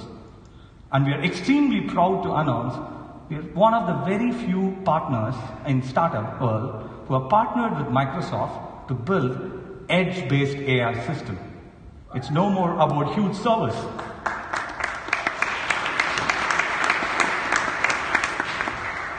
All this wouldn't have been possible without my wonderful team. You know, I usually categorize them in three categories. Men and women with really thick hair, those like me with grey hair, and some who have absolutely no hair. That's the kind of diversity and the world knowledge the team brings to the table.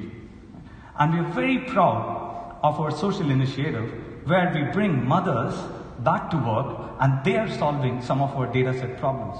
I'll tell you, that's our secret sauce. But today, it's not about us, it's about you, the insurer, the reinsurer, and the investment partners. If you have a business problem or an investment opportunity, come meet us in our booth. Let's predict your risks with Zesty. Let's predict with Zesty. Thank you.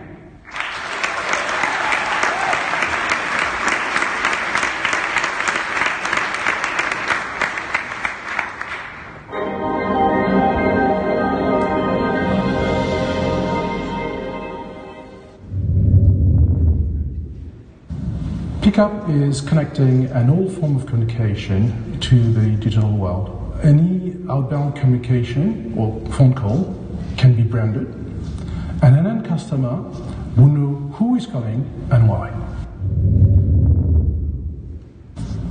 It's about efficiency primarily. Instead of spending 4 or 5 times to reach a customer, you'll need to do it only once or twice. You gain time tremendously. It's about customer experience as well. The customer knows who is calling, and it's about branding, because on your phone, before you pick up, a logo will show up. I saw the value of that because there's a lot of outbound calls in the financial services industry, but most importantly, in my own line of business, we have call centers working 24/7. Well, claims, outbound calls for sales, you name it, that would work. My first impression of Pickup was, well, it's a great product. It applies to insurance, but actually well beyond.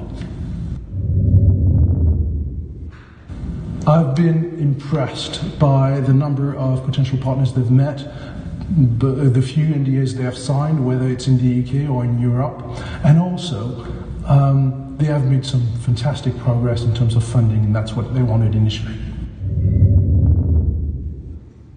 I'd like to say humble, because despite their great product, despite their success, they're humble. They're great to work with.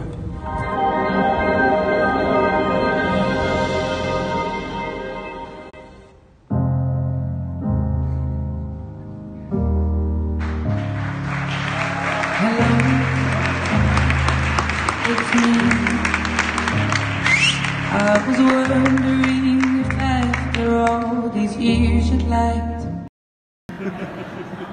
I'm Joe, I'm the CEO of Pickup, and boy, are you an amazing audience or what? And you're also smiling, so thank you so much for coming here today.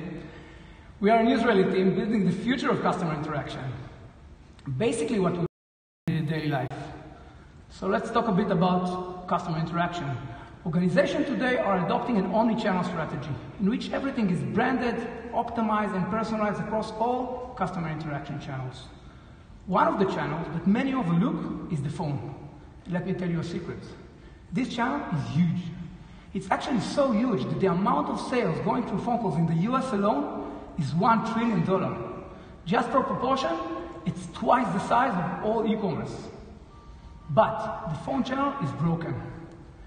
When my insurance agent is calling me to help me with my claims process, this is what I see. It's a black screen, a broken experience. I also don't know who's calling me and why, so it's a low trust experience. And the functionality is very poor. I can either take the call right now or reject it completely, and I may miss the opportunity to speak with someone who can really help. Organizations suffer heavily by this as well.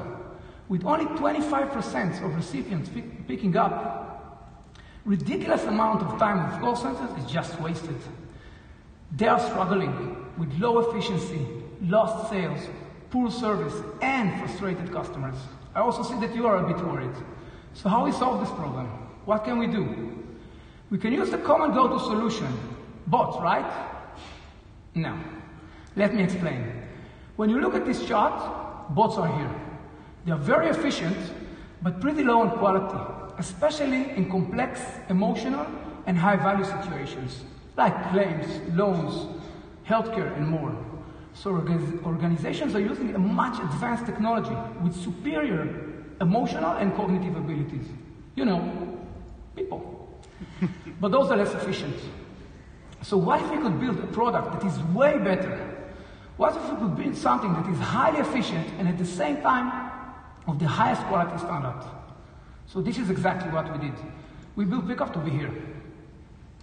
And the way we did it is that we worked hard for 3 years to design, develop, and patent a technology that transforms the call interface from this old-fashioned thing to a digital one.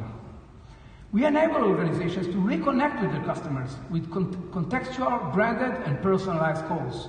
Now customers know who's calling them and why, and they can gladly pick up the phone. And this is only the beginning. With our personalization and engagement platform, organizations can do so much more with phones. Now, for example, they can offer their customers to delay the call to another time. Customers can also sign forms while talking with their agents, in example of claims.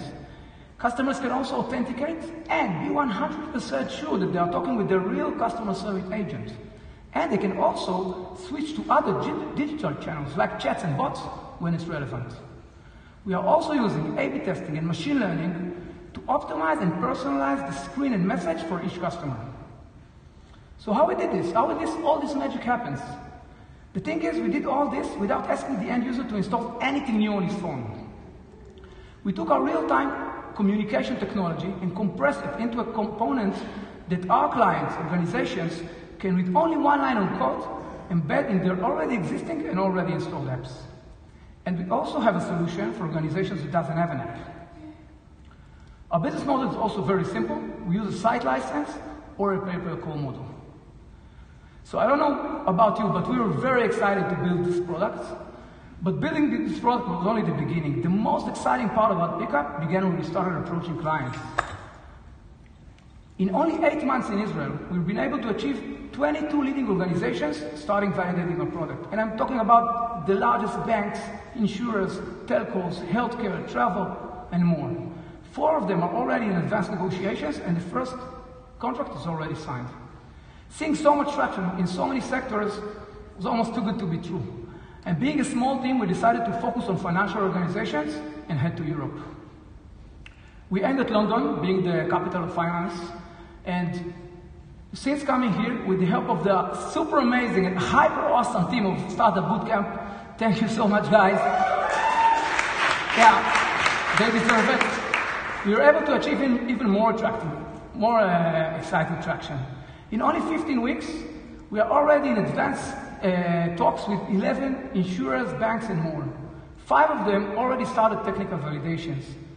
And I'm delighted to announce today that the first pilot in insurance is already agreed with the awesome and very innovative team of Old Mutual.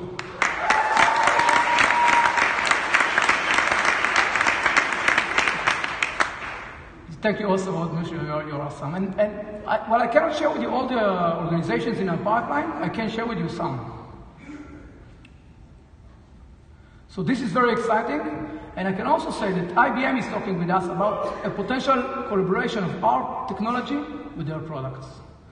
So, speaking with all these organizations, we asked them what attracted them about our solution, about our small team and our value proposition.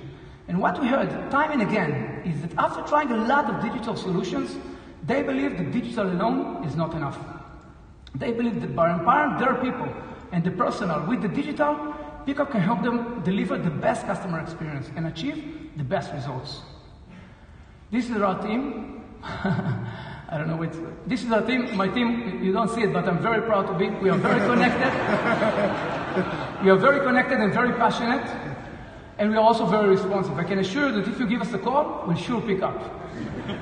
And we all believe in this future. And leaders from top organizations believe in this future as well. And if you also believe, let's work together. We are looking for more visionary clients, partners, and investors to join us on this amazing journey. And in fact, we can start right now. If you look under your seats, you see a life jacket. No, but you see an envelope. Just take it. If you look under your seat, you'll find an envelope there. Reach your hand, you see an envelope. Right? And inside you'll find a postcard and a paper clip. All you need to do is attach your business card here at the postcard and drop it in our basket, which will be here at the entrance and down below. And in only 48 hours, you'll be able to see a demo in your inbox of how your organization will look like when you call your customers. Okay, so try this. Okay, can you hear it? I think I hear something. Can you hear it? I think the future is calling, so just pick up. Thank you so much.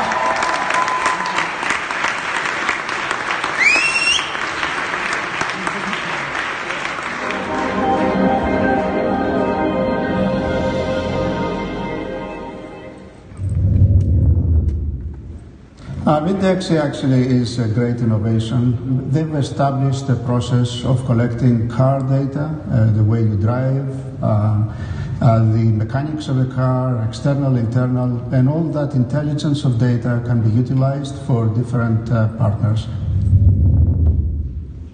There are so many stakeholders that will see the benefits, primarily the car manufacturers, the dealership network, knowing the history of the car, knowing the way it's being driven, but as well as the owner of the car will behave better because he will learn that there are different ways of being safer, using the car more appropriately and its full function. I saw that they had something unique. I saw something that is needed in the market. I saw there was the raw material there, and we started working to make it better. It's grown a lot on the positive side. We've created a value proposition that could actually be a global solution for the car industry, the end driver, as well as the insurance company. Innovators, and especially in the car industry, where we believe it's ready to be innovated.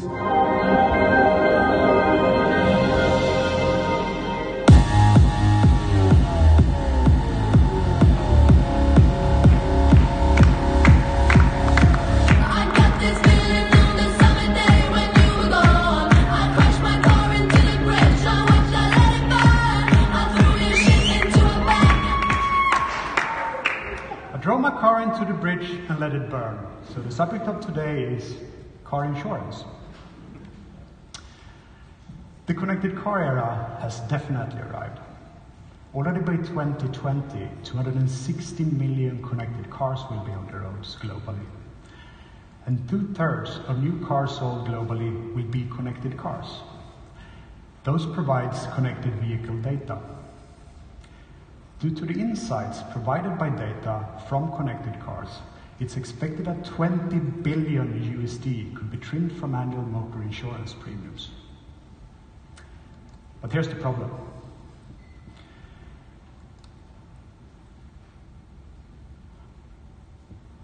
We should probably go back one.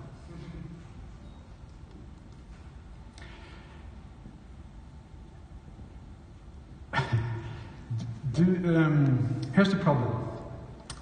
The vehicle manufacturers are not providing the insurance companies access to their vehicle data.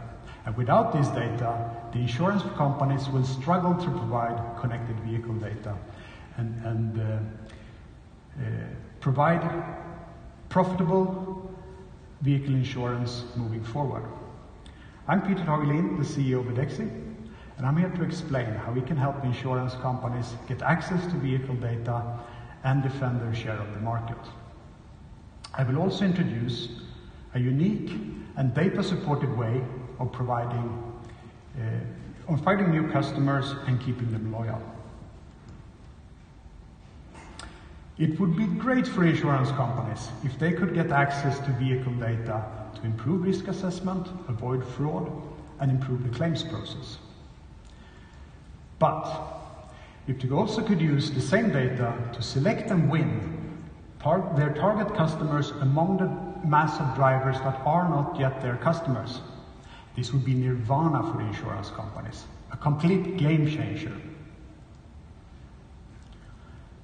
The insurance companies are, however, a long way from getting to this point. They don't get the data they need from the vehicle manufacturers, and even if they did, different models of cars are not the same. More than 200 vehicle manufacturers out there, with more than 6 models per manufacturer that gets 5 model upgrades and have 50 sensors. That's over 300,000 data points that needs to be standardized in order to become comparable and useful. And even if data was standardized, it still needs to come with legally compliant and purpose-specific customer consent before they are allowed to use it. And insurance companies are not in a position to get all of the customer consents that they need in order to maximize their benefit of vehicle data. This is where Videxi comes in. Videxi provides a vehicle data exchange for vehicle data services that resolves the customer consent issue in a clever way. We provide nirvana, standardized vehicle data with consent from all vehicle owners to use the data for risk assessment and claims, and for customer acquisition. Insurance companies can choose. They can try to go directly to the vehicle manufacturers and buy the raw data from them. Or they can come to Videxi, become our customers, and buy standardized data from us. Or they can go all the way to nirvana and get all of this by partnering with Videxi. Partners exclusively can select and win their target customers among the mass of drivers that are not yet their customers by looking into their driving behavior data. I say this again.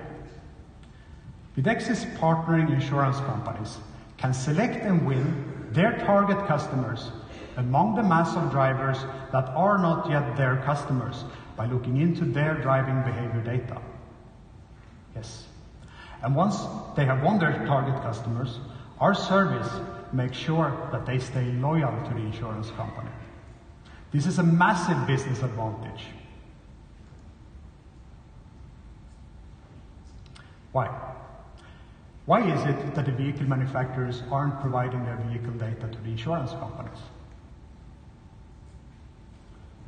Could it be, is it possible that the vehicle manufacturers are considering ways to take over the insurance business from the insurance companies? Maybe. And if you're an insurance company and you think that this is the case, you should definitely come and talk to me. Why? Why is it that the vehicle manufacturers will be providing their data to Videxi? Because, unlike insurance companies, Videxi are in a position to provide something compelling to the vehicle manufacturers in exchange for the data. Just one example of the benefits that our service provides to the vehicle manufacturers is that our service increases the second-hand value of their vehicles by 16%. This is huge for any vehicle manufacturer. This is why ASEA, the European Car Manufacturer Organization, are currently promoting us to their 15 members. This is why a large US insurance company and their technology partner are currently promoting us, have teamed up with us and are currently bringing us into ongoing projects with some of the leading vehicle manufacturers in the world. This alone could take us to 31.7% market coverage. So what about the market size? You can do the math. A minimum of $1 per vehicle a month for Videxi, 100 million new cars sold every year, and a minimum of 10 years of life expectancy. This means an addressable market for Videxi of $12 billion in net revenue. So it's a big market. Videxi is built by a team of entrepreneurs with previous experience from building successful businesses, including 4 previous exits. Our experience extends across automotive, telematics, and telecommunication sectors. Our technology is proven, and now our next milestone is to agree pilots with initial vehicle manufacturers and speed up the discussions with others. We are looking for a minimum of €850K to help us do that. Videxi's value proposition is totally unique in the market. We have good control of our key competitors, and none of them are capable of doing what we are doing. Because of the values we provide to the vehicle manufacturers, we see a clear opportunity to become the go-to service for vehicle manufacturers that wants to maximize their total benefit of vehicle data. Videxi is actively partnering with vehicle manufacturers, insurance companies, and telematics service providers. Come and find out how we can work together and how Videxi can help overcome one of the most difficult hurdles in the insurance industry. Join us on our mission to recreate the future of vehicle insurance. I'm really looking forward to speak to all of you very soon. Thank you.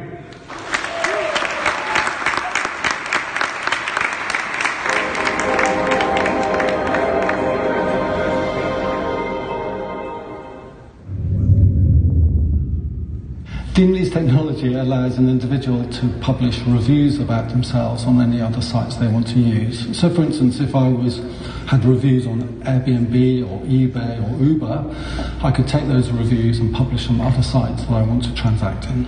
What this does is to provide a third-party, independent, verifiable score that can build trust amongst the users of that community. What they're finding is that this overall score provides confidence amongst the users in the system, which does several things. It attracts more users to the platform, it encourages more users to inquire about transacting with each other, and ultimately it leads to more transactions. I really believe there is a market for what they have to offer. I was an early investor in a company called Onfido, which does identity verification, and I can see very well that adding a whole social scoring system brings an added level of assurance to users who want to transact with each other. The most important word is they're very assured, and by assured I mean they're very confident and careful about what they've been building and what they're doing.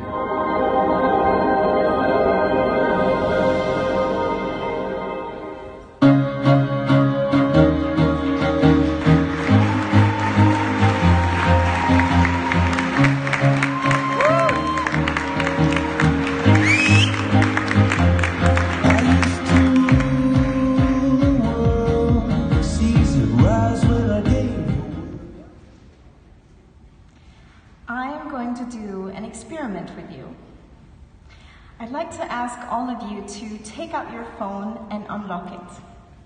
Go on. Unlocked? Hold it up when it's unlocked. Good. And then I'd like to ask you to pass it to the person on your left.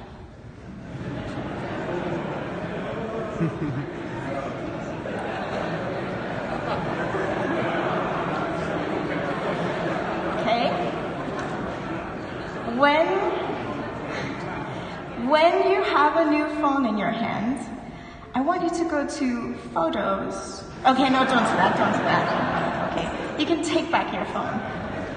Thanks, Dan. I love this bit. But that slight sense of panic that you're feeling right now is exactly the feeling we're trying to eliminate. Because trust is a major barrier when we share things, like our home through Airbnb or our car through Forest Car.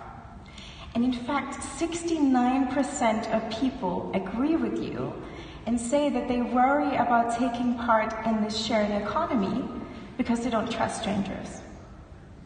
My name is Sarah, and I'm the CEO of Deanly. I'm here to tell you why we're well on our way to becoming the next global trust tech leader. And we have the evidence to prove it with paying customers around the world. Today, 1 billion people use sharing economy, on-demand, or peer-to-peer services. And this market is growing 35% a year. So this issue of trust is not getting any smaller. But that's what we're here to change. We've built a software-as-a-service product that helps sharing economy businesses build trust for their community by allowing users to leverage their profiles across different platforms. Our product leverages leading AI image recognition technology, natural language processing, and big data crunching algorithms. We know that people feel safer when they know who they're sharing with. And we know what builds most trust in these types of transactions are what other people are saying about us. Essentially, our online reputation and credibility. So by using our product, our business customers can minimize fraud, verify their users, and thereby increase activity and transactions by up to 180%. So how do we do this? Once the software has been installed into our customer's platform, all the user needs to do is to sign up and build out their profile through our technology by adding more information from other sites where they're active, maybe their social media accounts, and even their government ID for KYC purposes. And then they'll be ready to share, or swap, or rent, or buy, safely and confidently, and with an increased chance of earning more money or saving more money. New forms of interactions require new solutions. So welcome to the era of Trust 3.0. This is a winner-takes-all market. But why are we the best ones to win this? We've solved some critical product issues that other solutions haven't, because our product is integrated into the user journey and customizable. Our team has deep industry knowledge and are well connected. But most importantly, our timing is impeccable. There's a movement around the world to give data back into the hands of people. And yes, GDPR is part of this. This is something our data partners understand. With these guys, we can ensure access for more than 400 million people around the world. In addition, our traction shows paying customers across 3 continents. Over these 3 months, we've been overwhelmed by the support that we received and the network that we built here in London. So forget about Brexit, we're definitely staying.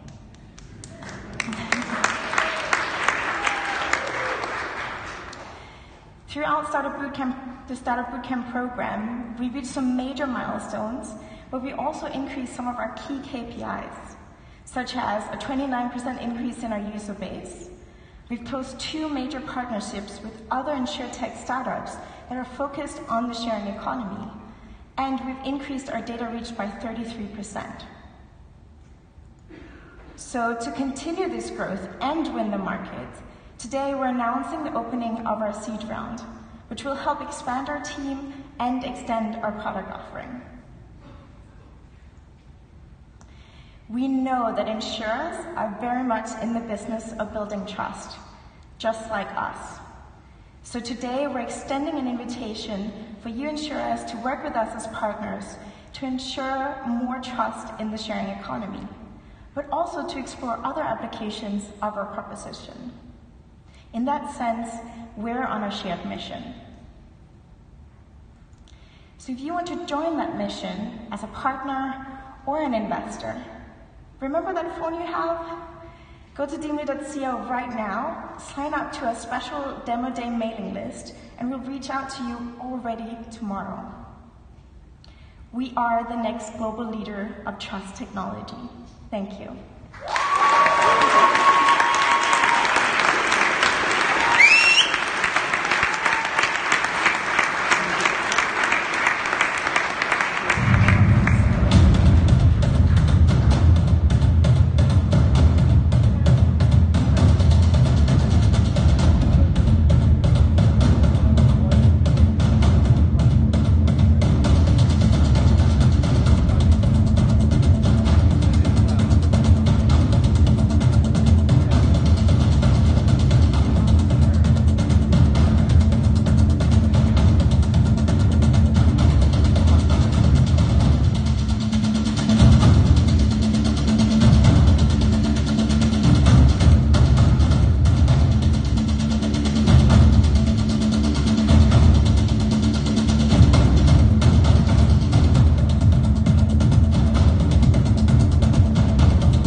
Where do we go from here?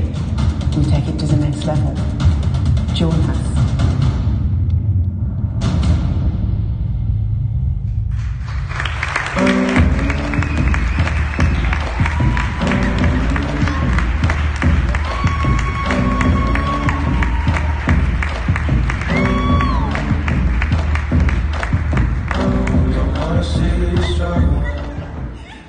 Good afternoon, London. Thank you for being here with us this afternoon. What a great job the startups have done, right? Thank you guys for the great presentations.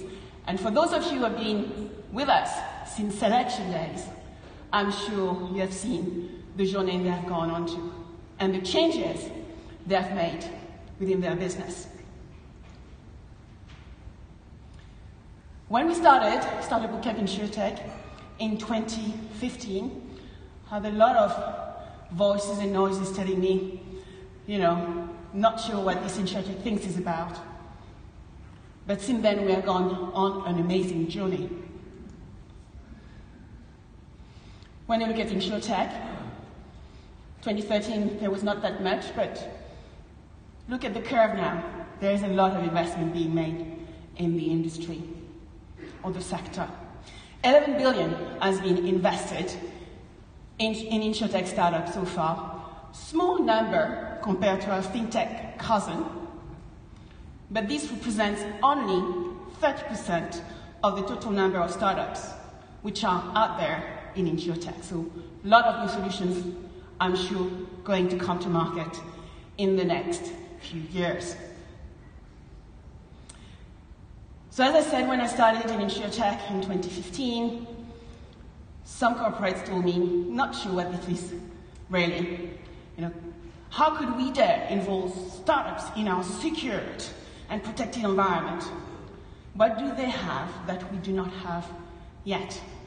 Well, we know that open innovation is part of any organization strategy today, and a lot of them have actually outsourced a lot of the services to drive better research and development capability within their organizations.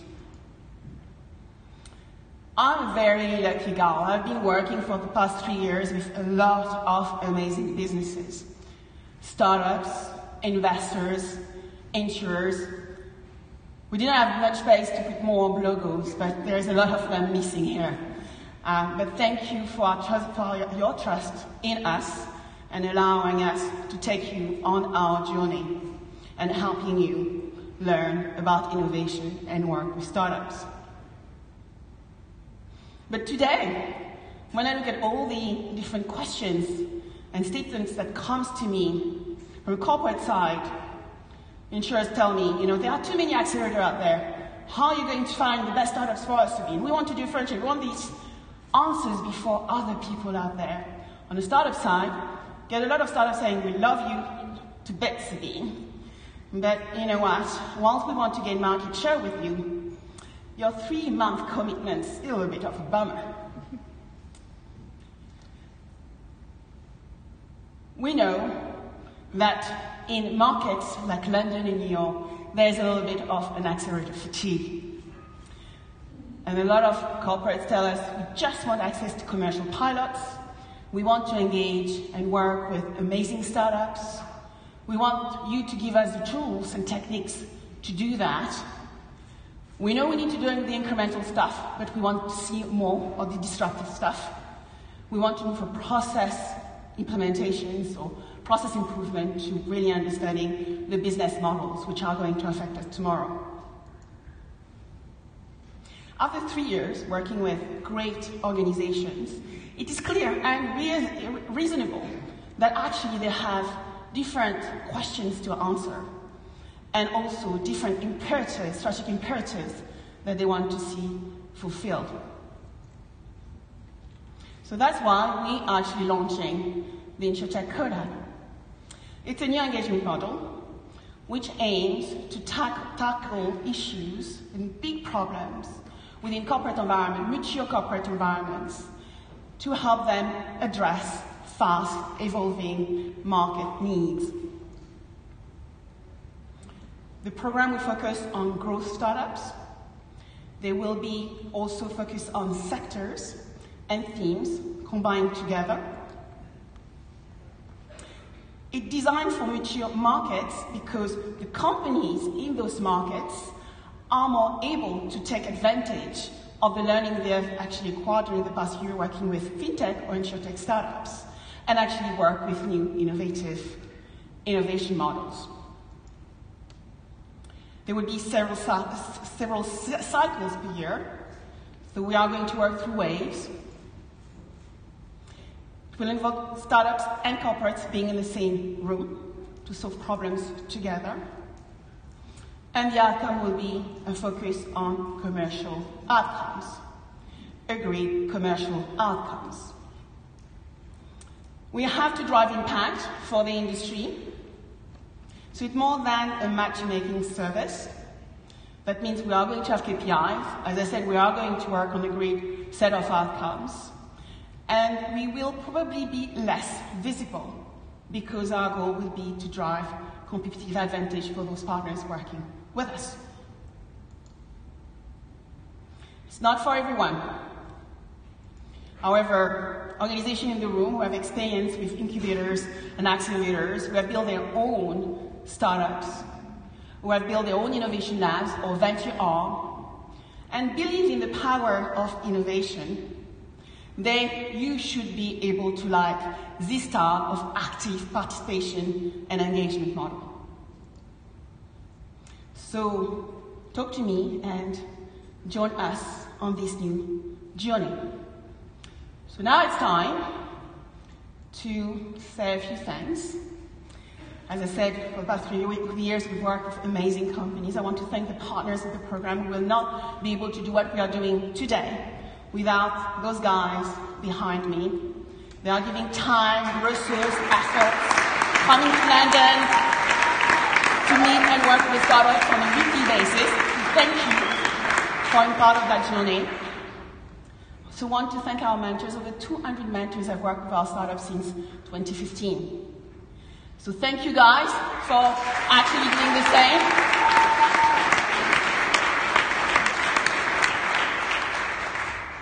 And the investors, we can't do what we are doing without the investors, right? We have probably a database of 1,000 investors. There's 140 of them as well coming to the bootcamp on a regular basis. And that's just a few of the logos of those investors coming, questioning the startups, making sure that their propositions are tight and their business plans make sense. So thank you.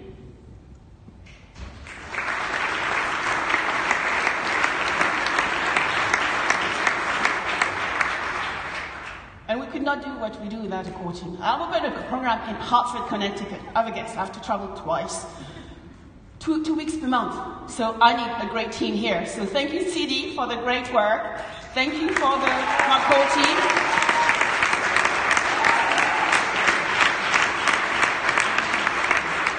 And I want to thank as well all the entrepreneurs in residence who actually spend hours, like City stated earlier, hours working with the startups. We are just showing those here because a lot of you know my team, but we can't do that as well without our facilitator, our coach, our expert. So thank you guys for spending a lot of time with our startups during the past 100 days. So I want to thank the stars of today and for their great presentation. They will come on stage to take some pictures with me. So guys, come along.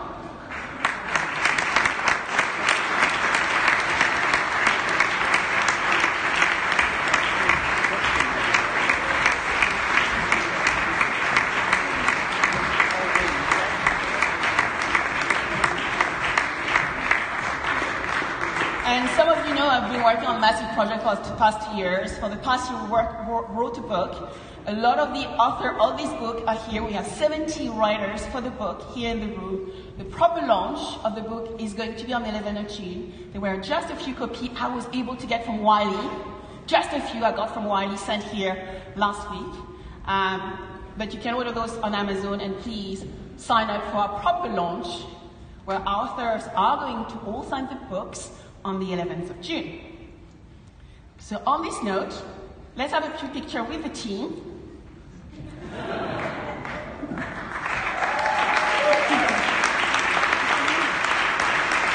And I would like to welcome on stage mentors, partners, whoever wants to come who have been working with the startup so that we can take another group picture. Please come in, and we're actually going to move then to the networking part of the event, so you are all welcome for drinks and nibbles. Meet with the startups. I know there are a few books available and should be on the startups stand. Yeah, nothing can happen without penny, so anybody in that room wanting to take my penny?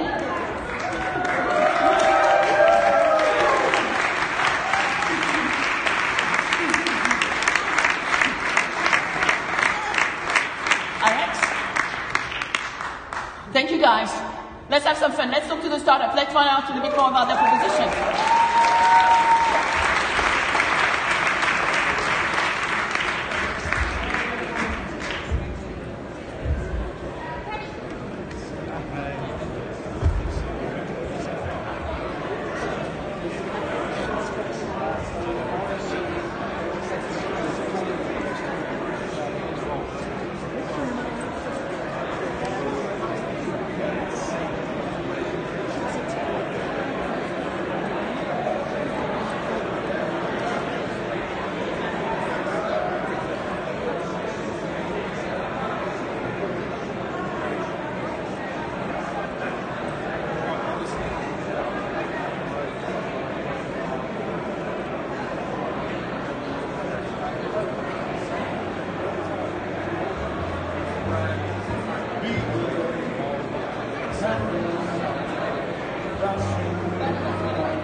Super